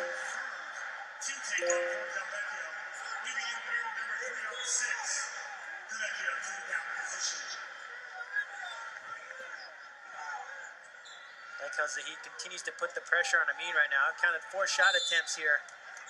He's trying to keep Amin on his heels.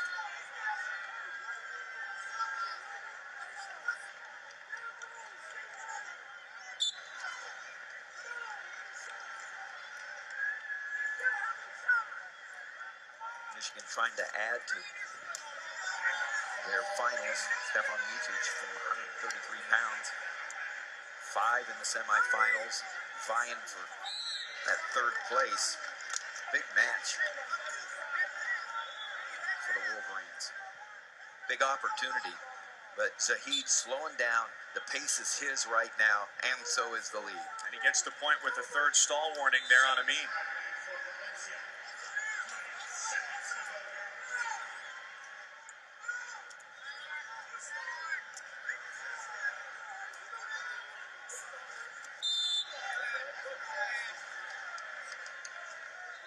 Now down to 10 seconds. First stall warning on Valencia. Well, he got the good start, Amin did, but Zahid Valencia showing why he's the #1 seed. Gonna get to go to the finals and prove it out. And it sets up part 3 of Zahid Valencia and Mark Hall. Hall was a winner last year at the semifinals in St. Louis. They met at the All-Star Classic in exhibition, but still a 1-point decision for Valencia there. So a rubber match at 174 pounds between Valencia, the sophomore from Arizona State, and Hall, a sophomore as well, defending champion from a year ago. Gets a congratulations from the head coach, Zeke Jones, who is the architect of the rebuild of the Arizona State program. Quinn? Congratulations, Zahid. What was most challenging about that match? He got off into a good start, had some sloppy shots that he countered, but we train like this at practice, you know, a lot of situations where you're down by 1, 2, 3, 4, even 6 points, so I was ready, I knew what I had to do, and I just kept chipping away, and finally he broke. What made the difference? I think it was my conditioning and making sure the rest of my shots were crisp and perfect, because I couldn't give up any more mistakes. Congratulations, Zahid. Thank you, appreciate it. When the brackets were released, everybody said if this was the matchup you could get 1 versus 2, it'd be exactly the finals that would provide perhaps the most excitement, and it is Valencia, Hall, Arizona State, Penn State. The Nittany Lions bolstered their team total, and it was Nickel last year who made it 5 in championships. He's got a chance to make it 5 in semis for the Nittany Lions as 184 pounds comes to the mat.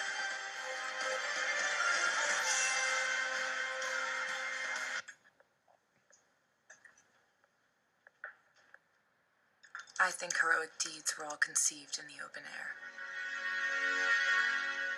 I think whatever I shall meet on the road I shall like. And whoever beholds me shall like me. I think whoever I see must be happy.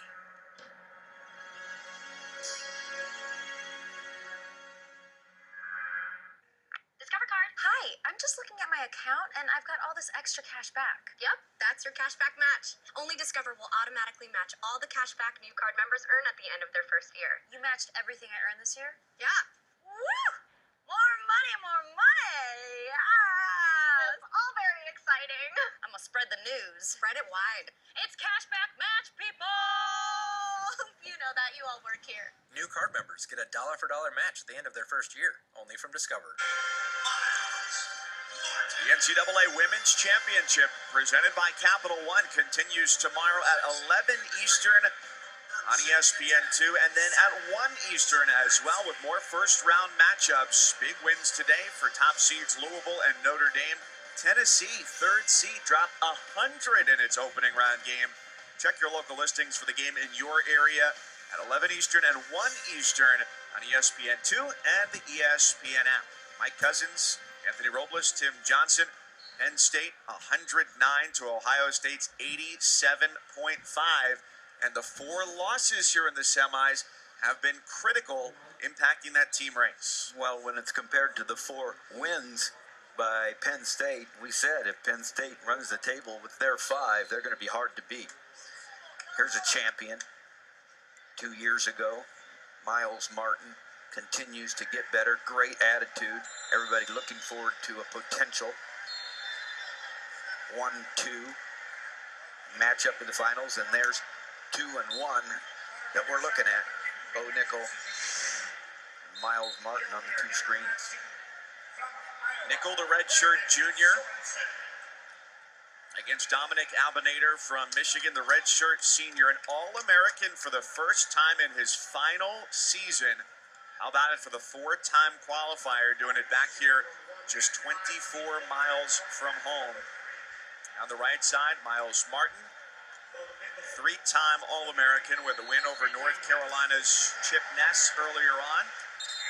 Against Zach Savatsky for Virginia Tech, the redshirt junior. And the first points at 184 pounds belong to Nickel. Great slide by Bo Nickel. He starts fast. He gets on top. It's not the start that Abinator wanted. Now, the one thing that Abinator does not want to do, he doesn't want to get into any crazy scrambles, because Nickel is the scramble king.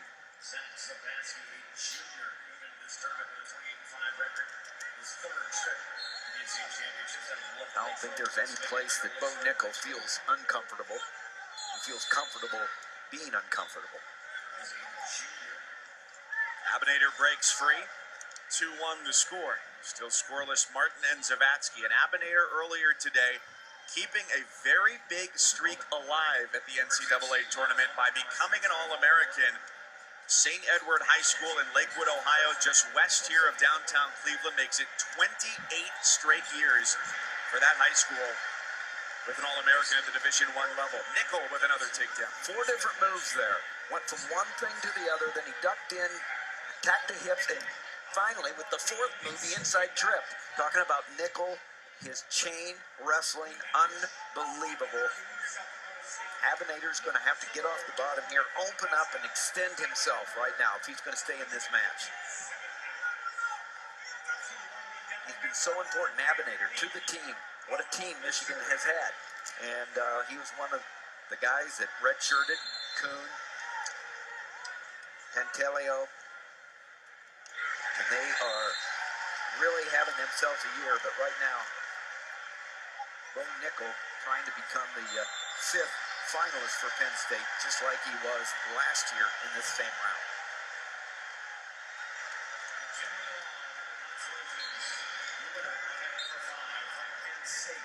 Martin's doing a good job on this right side, just kind of heavy ties, snapping the head of Zavatsky. Great movement on his feet, but he's not able to get any deep penetration on those shots. So good job there by Zavatsky. He's sticking in those ties, not opening up too much to allow Martin to get in on those legs.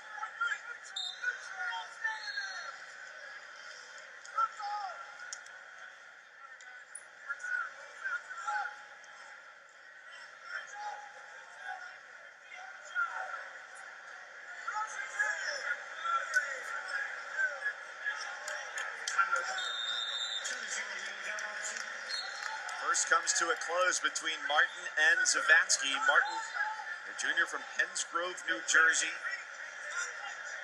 finished 27-2 this year. Only losses to Bo Nickel in the Big Ten Championship, 7-4. And the Ohio State-Penn State duel back in the beginning of February, 10-2. But he's been doing a lot of weightlifting. This offseason was vital for him to get stronger. Abinator comes on top right here to Bo Nickel. He needs to put the pressure on Bo, and if they get to their feet again, Bo gets out. Abinator's got to get on the attack, finish leg attacks if he's going to be in this, because he's not been able to attack and finish leg attacks on Bo Nickel yet. That's going to be something he has to do here to win, and now's the time to do it. One of Abinator's go-to moves is a nice post high seat to his left side.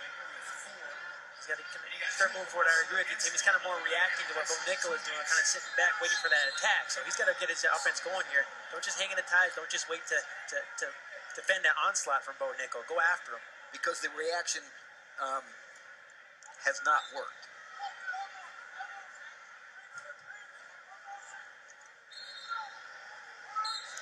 So far, Zavatsky in a position that he likes because he has stayed out of a big move. He's got to stay out of a big move with Martin, who is very capable. Gets up to an upper body. Zavatsky wants to get in and create scrambles.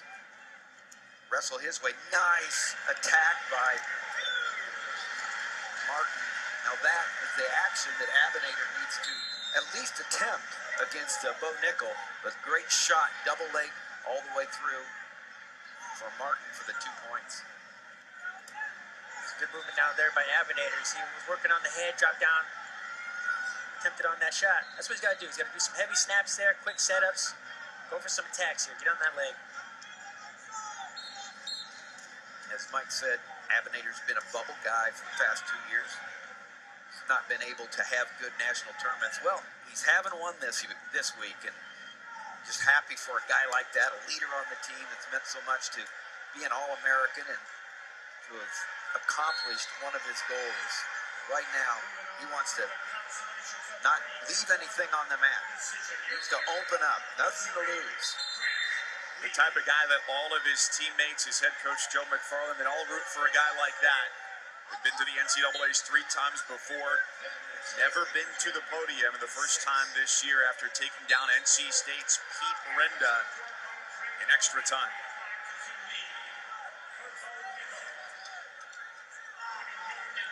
Martin and Zavatsky 2-2 in short time in the second. Nickel with a strong drive taking them out of bounds.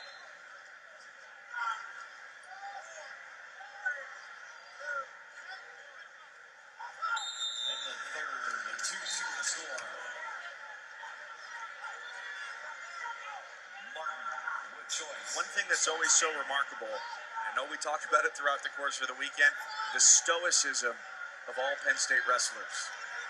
Saw Isaiah Martinez with a smile, 4 seconds to go as he was closing in on a win. But it's still all business. 5-3 for Nickel over Abinator. Riding time at his advantage as well, 141 for Nickel. How about that explosion off the bottom by Martin there on the right against Zavatsky? Up and out.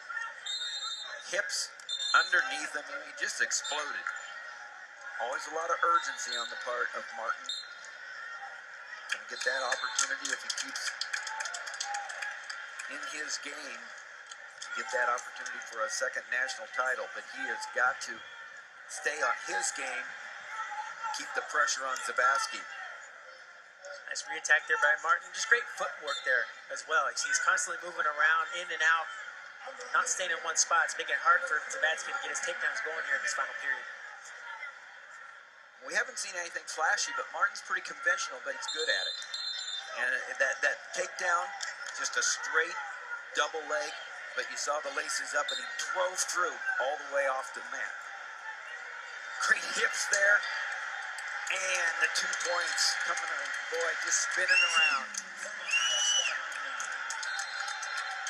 Trying to get a much-needed victory for the Buckeyes.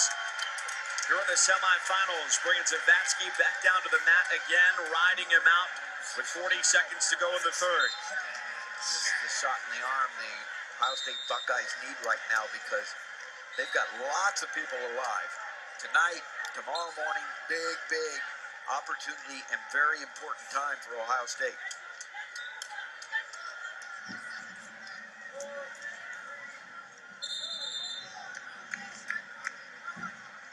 Martin finishes with the advantage of riding time more than a minute. He tacks on the extra point as well. Still a decision either way. Zavatsky, the escape, makes it 5-3. Nichols got the victory, so it's 5 for 5 for the Nittany Lions on to the finals. But a battle down to the finish with Martin and Zavatsky. And Martin gets the 2 points. Kind of seals the deal, puts an exclamation mark on this workman-like win. All right, let's go to Quinn, who's with the head coach of Penn State, Cale Sanderson. Coach, how did you effectively take what was a 30-point team deficit, and now I look up there, you're up by 30? Well, there's still a lot of wrestling left, right? You know, a lot of big points tomorrow, so we just got to keep scoring points right now. What caught your eye today? I thought Jason Alf looked the best he's looked. I thought Bo looked the best he's looked. Yeah, I think all of our guys wrestled great. I think we just went 7 for 7 or 8 for 8 or something. So, I mean, the guys are wrestling really well. Mark Hall got a big smile from you, Coach. Yeah, that was something special there. Thank you.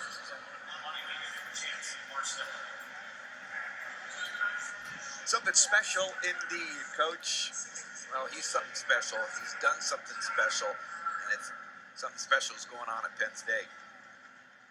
So they've built up their lead 120.5 to 94.5 over Ohio State. But as Cale mentioned, there's still a lot of wrestling to be done.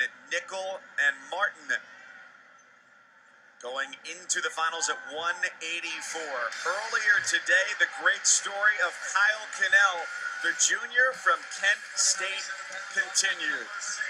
Boy, does he feel good. 4 wins coming out of the pigtails. 3 wins for him coming over the number 1 seed, Colin Moore, the number 8 seed, Nate Rodert, and the number 9 seed, Preston Weigel.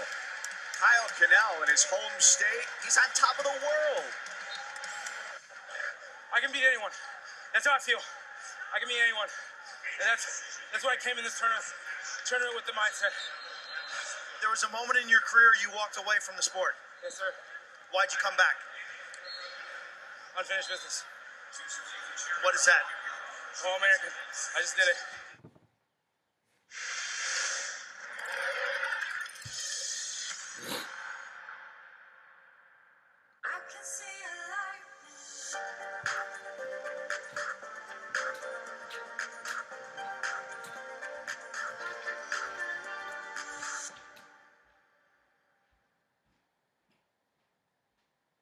The sub above difference is the slicer. After all, if a sub isn't made with meat and cheese sliced to order, you should be a little suspicious. Sliced thin, sliced now. Jersey Mike's. Be a sub above. Months, years, training, making weight, lifting weights, tears, blood. And for the guys who have been winners here today, they're left to say just one thing as they go to tomorrow, like Isaiah Martinez does, one more. Our wrestling championships continue tomorrow, 11 a.m. The medal round matches on ESPNU. And on ESPN2, the championships, 20 wrestlers, 10 titles, 8 Eastern, all streaming live on the ESPN app. Coming your way here from Quicken Loans Arena in Cleveland. 197 pounds. Number 4 seed, Michael Machiavello of NC State. It's been a nice year for Pat Pomalizio's Wolfpack and Kyle Cannell against Ben Darmstadt. It's Jared Haught, the redshirt senior for Tony Roby and Virginia Tech. Cannell said, I could beat anybody. That's how I feel, and so far he has. Coming out of the pigtails, he took down number 9 seed Preston Weigel. Nate Rodert, the 8 seed of South Dakota State, he goes down. And then earlier today against the number 1 seed, Colin Moore of Ohio State, the upsets continued. For Cannell, who's not been taken down now in his last 8 matches. Here's a guy who earned his way into the NCAA tournament and has earned his way here to the semifinals as well to take on Machiavello.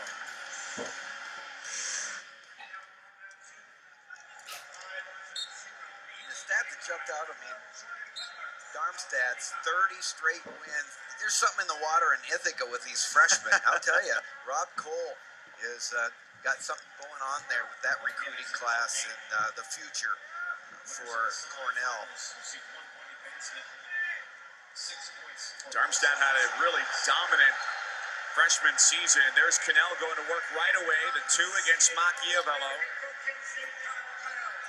And then cuts away for the escape. But Darmstadt, 18 pins this year. 81% of his wins getting bonus points. We've already got a handful of freshmen onto the finals. Spencer Lee at 125 pounds.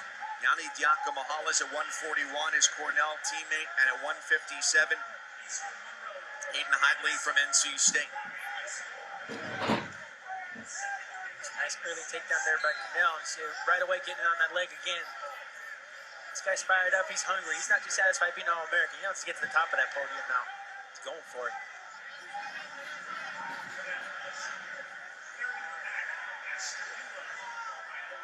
Right now, Darmstadt, Russell, the match he likes to do, getting scrambles, it's not what Hott really wants to do. Right now, if he can keep his head up, keep coming up, he might come out of this okay, but see, watch Darmstadt, he's trying to cut across with that arm. But if the knee and the head comes together anymore, that cradle could get locked up by Hott, and they're going to call it stalemate. But Hott certainly wants to stay out of scrambles. He wants to stay busy on his feet and get in and out, finish quickly. And he's the guy who brings the experience to this match. The redshirt senior from Parkersburg, West Virginia. 4th time at Nationals. 3rd time as an All-American this year, and one of 3 Hokies to make it to the semifinals. Machiavello, the takedown, earns the lead against Cannell, 3-2, under a minute left in the first. And that's a formula for success for Machiavello, to stay on him, stay aggressive, and don't let Cannell breathe, really, because right now you let him breathe, he feels invincible. Just a good response there by Machiavello. Yeah. Gave up the early takedown. Cannell got on the leg again. He was able to defend that and just answer with his own takedown. Quinn Kesnick, Jim Gibbons down Matt's side. What are you guys seeing? Different body types, that's for sure. Yeah, no question. You got like body types in Cannell and his opponent. And meanwhile, Darmstadt's a good 6'4". Yeah, at 6'4", and a guy who also attacks below the knee. So he's actually getting down in his stance when he's able to clear. So he's got pretty good setups to be able to do that, because he's got to come a long way to get to the other guy's foot. Machiavello, the key was off the takedown. He was able to get the turn, which correlates in nearly a minute's riding time. Yeah, you know, the Cinderella story here, may come to a little bit of an end. You saw that single leg position he was able to get. Machiavello's countering of that, getting back to his feet, and then answering with a takedown and a ride out was huge. Darmstadt's got to present such a challenge because of that length. You're exactly right, Q. And what happens is that you get on one leg like that, and all of a sudden the guy cuts the corner, and he's got such good reach, you can get all the way down to your ankles. You're almost better off just attacking from the knee up and maybe looking at straight double legs. I was tall for my weight class, and I got blasted with a few freight train doubles in my day. That's what happens with Russell, a guy like this. He circles out, Hott able to keep that leg, or keep that arm. Good job of scrambling by both guys. Definitely a match to keep your eyes on. Wicked scramble. Hott works out of Virginia Tech with Ty Walls, a former heavyweight here, and Frank Molinaro. So it's an interesting combination. Yeah. He's got the speed of Molinaro to work out with, and the size and power of a Ty Walls, who are both in his corner right now. Yeah, but those guys don't wrestle like this guy. No, that's 6'4". You can't simulate. How do you simulate this? You know, I think you just basically go to him and say, listen, what do you feel out there at this stage of the match? You think you can go ahead and attack above the knee, and just always be anticipating, and you take a shot. There's this Cannell's bad way, but happens so many times, Q. You see that great emotional performance, and it's just hard to back up later in the tournament. Mike, you want to call that pin? Impressive from Machiavello, who adds on more bonus points. He had 2 major decisions, and after a 1-point decision over Shakur Rashid, he gets the pin over Cannell, the junior from Ashtabula, Ohio. But Machiavello with an impressive finish right on the edge. Well, Machiavello did stay after him. He stayed aggressive, just stayed on him, and then took him down to the mat, kept on inside with his feet, and got the pin.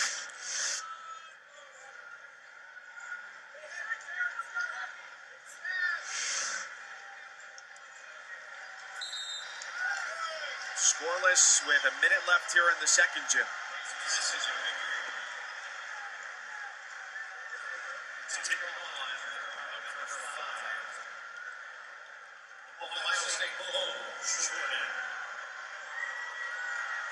Yeah, you got to give Cannell a lot of credit here. You know, walking into the arena after that big win, pinning the #1 seed, they were selling there were a couple of guys, enterprising young dudes out there selling T-shirts with his likeness out there.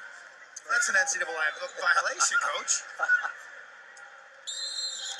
How quickly he was trending on Twitter. I went back to my room and there was 4,000 tweets. Yeah, Catholics versus convicts type of thing. Yeah. The slow pace of this match.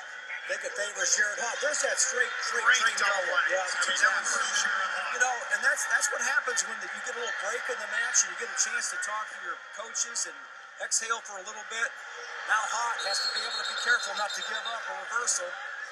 They're going to have to look at this. They're going to have to match this up. Wow. Yep. Critical escape by Darmstadt.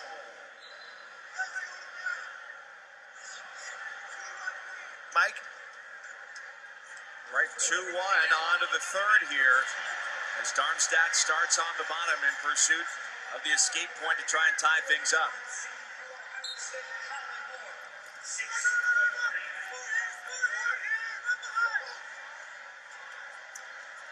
Yeah, that key to Hot right there is what Jim was talking about. He did stay out of scrambles and hit the shot and hit it clean, but what a crucial escape for Darmstadt at the end of the period.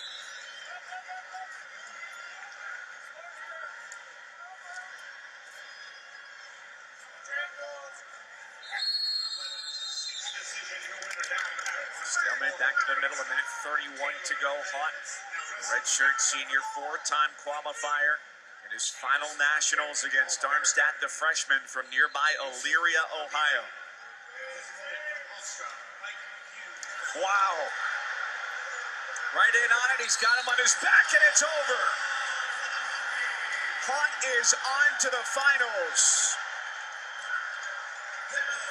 He's just the second Virginia Tech wrestlers to make it to an NCAA championship match.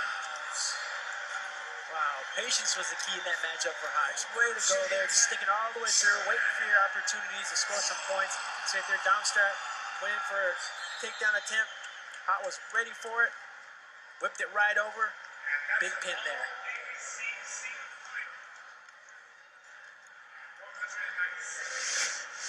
See right here, Darmstadt went in for the shot. Hot stuffed it right away, went for that whip over there, caught him on his back, gonna fall.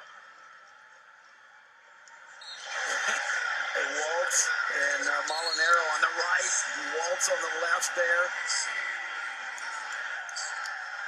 Tony Roby putting them in the corner, and they're glad they're there. All right, Quint, that's a big win. Jared, what was that? Yeah, I don't really know, man. I just kept wrestling, and he was getting tired. And yeah, just keep wrestling in every position. That's all he said before he got there. Wrestle every position you get in. I saw him getting off balance. Felt the underhook, threw him, pinned him, and then let's go one more. Sam's unique challenge in his length and his height. How'd you deal with that? Yeah, it was very unique. He's really good on top, so I didn't choose bottom. I chose not to mess with him. I went top because you saw he reversed me right at the end of the period. So, yeah, I knew I had it in me, and I guess his length was a problem at the beginning. Your assistant coach, Frank Molinaro, talked about that horse strength. You told me earlier this week. Was that what you were talking about? That's a little bit of the horse strength right there.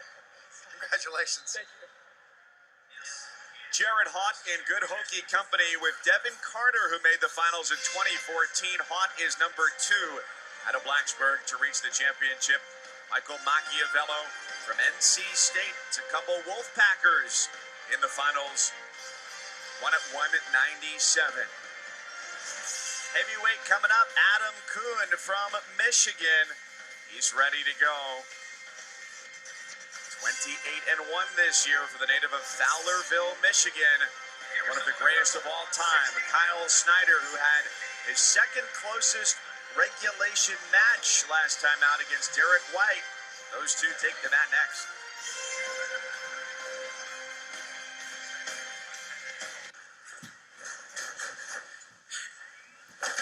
Good job, boys. Only 2 more periods to go. Only 2 more periods to go. And the glory days are over. Thanks, Captain Obvious. Hockey with the boys isn't always rewarding, but Hotels.com is. Unlock instant savings now and earn free nights to use later. Hotels.com.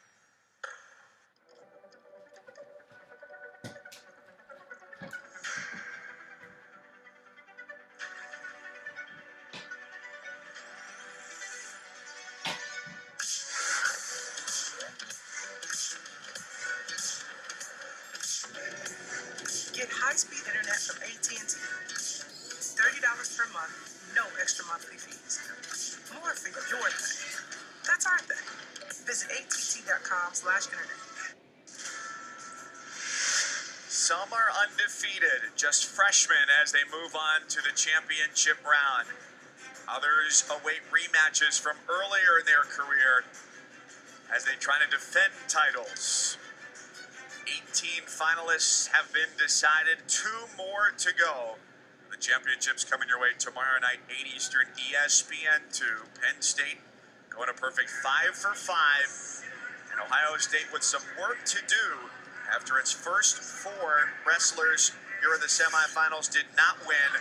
They'll hope that after Miles Martin did at 84, Kyle Snyder, the 2-time world champion, doing it in Las Vegas and in Paris, who's got one of the best resumes in the sport, an NCAA champion 2 years ago in New York City, taking down Nick Wisdowski of NC State, and also an Olympic gold medalist doing all of this before the age of 21, and now in his senior year, wrestling at heavyweight, an upper limit of 285 pounds, doing it about 225 pounds. His strength on display here against Connor Medbury of Wisconsin last year in the championships in St. Louis.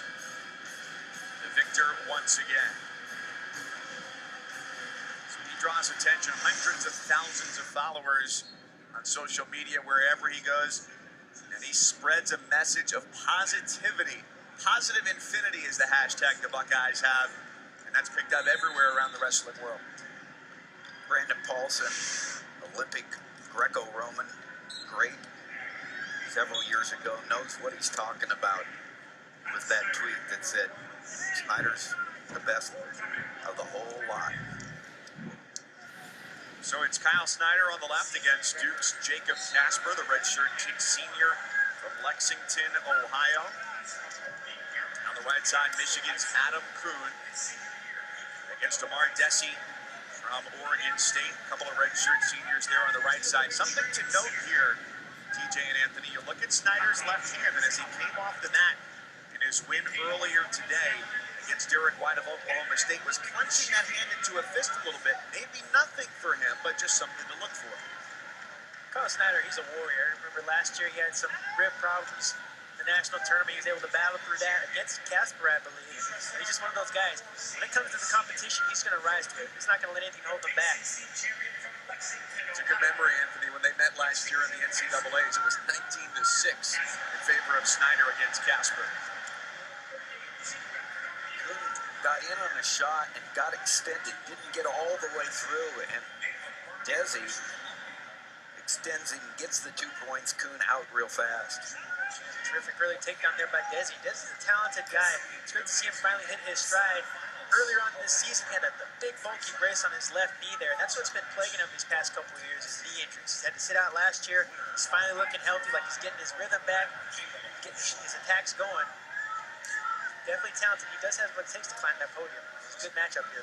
He's on a 15-match winning streak, only 2 losses this year, both to Conan Jennings of of Northwestern at the Midlands earlier this season.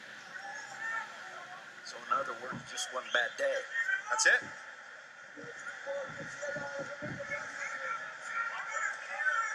Win for Desi in the black singlet on the right side, up 2-1 earlier today against Penn State's heavyweight Nick Nevels. Desi's doing an excellent job this far contesting Kuhn in the tie-ups. Throughout the tournament, Kuhn's just been devastating guys in the ties with the underhooks, the body locks. Desi's fighting him in there. He's not allowing him to get deep on those locks or the hook. Casper staving off, but not for long against Snyder, who turns the corner and scores the first points of the match. Well, there's the speed, lots of combos of fakes and pulling, and then the go around for Snyder. And the tempo is what I'm looking forward to see whether Snyder will take that tempo and wear out Casper.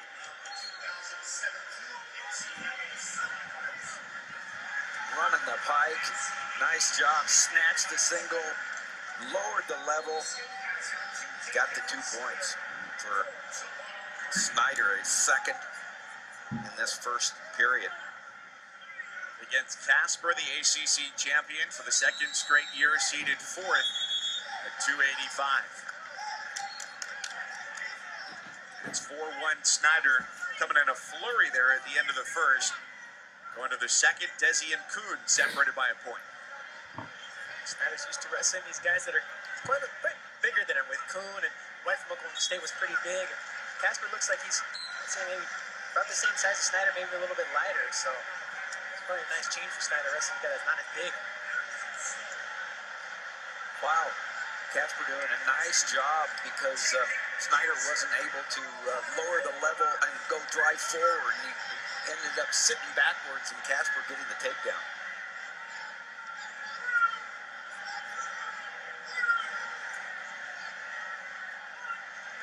Snyder cuts loose, 5-4 in his favor.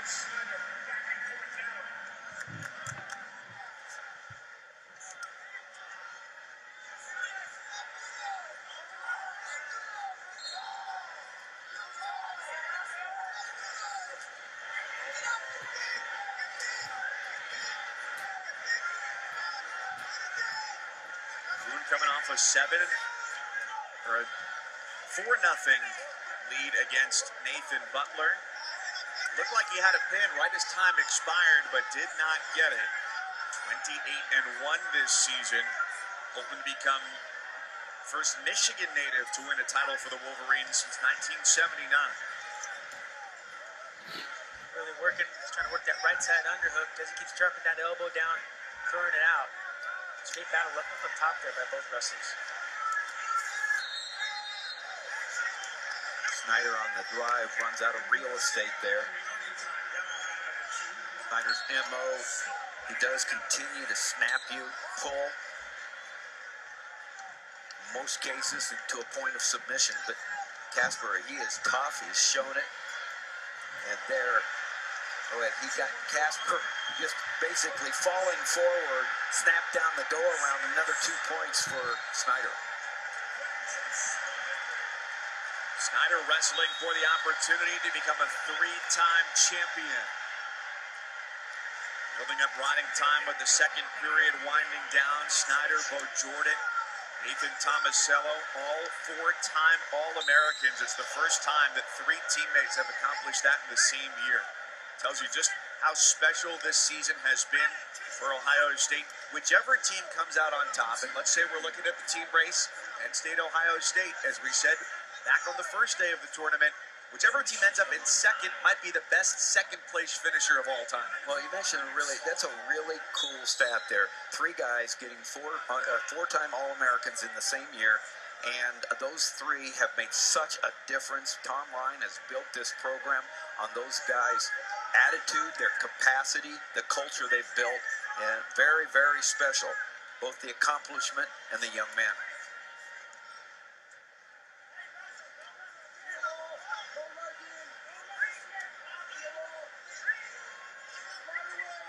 Still 2-2 between a Beaver and a Wolverine, Desi and Kuhn. 35 seconds into the third. Casper on the offensive here against Snyder.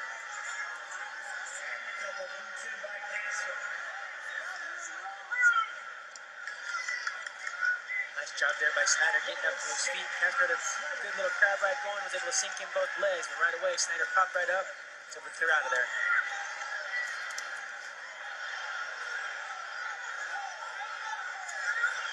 No points for Kuhn, who's got the leg on Desi. Got it up, elbow deep, trying to shelf it and finish it off, and he does for 2 points. A big 2 points for Kuhn.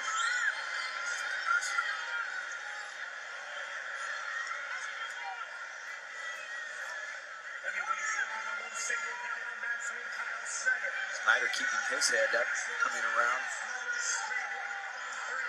Looking to finish it off. And he's got that far ankle through the... Casper can't really get away because he's got that far ankle, and he's going to finish it off with 2 points. So that whole time that he was going around, he had gone through the legs, had that ankle secured, and that's what allowed him to drive through Snyder and get that takedown to extend his lead. A very nice fight from Casper. Two-time All-American getting here to the semis with a win over Maryland's Yusuf Hamida. Snyder scored 4 late in the first. Dominant through the second and third.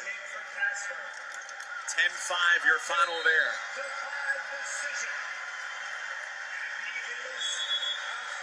And almost concurrent finishes as Kuhn is the winner and the rematch is set from the regular season to the Big Tens and now to the NCAA championships. Kyle Snyder and Adam Kuhn.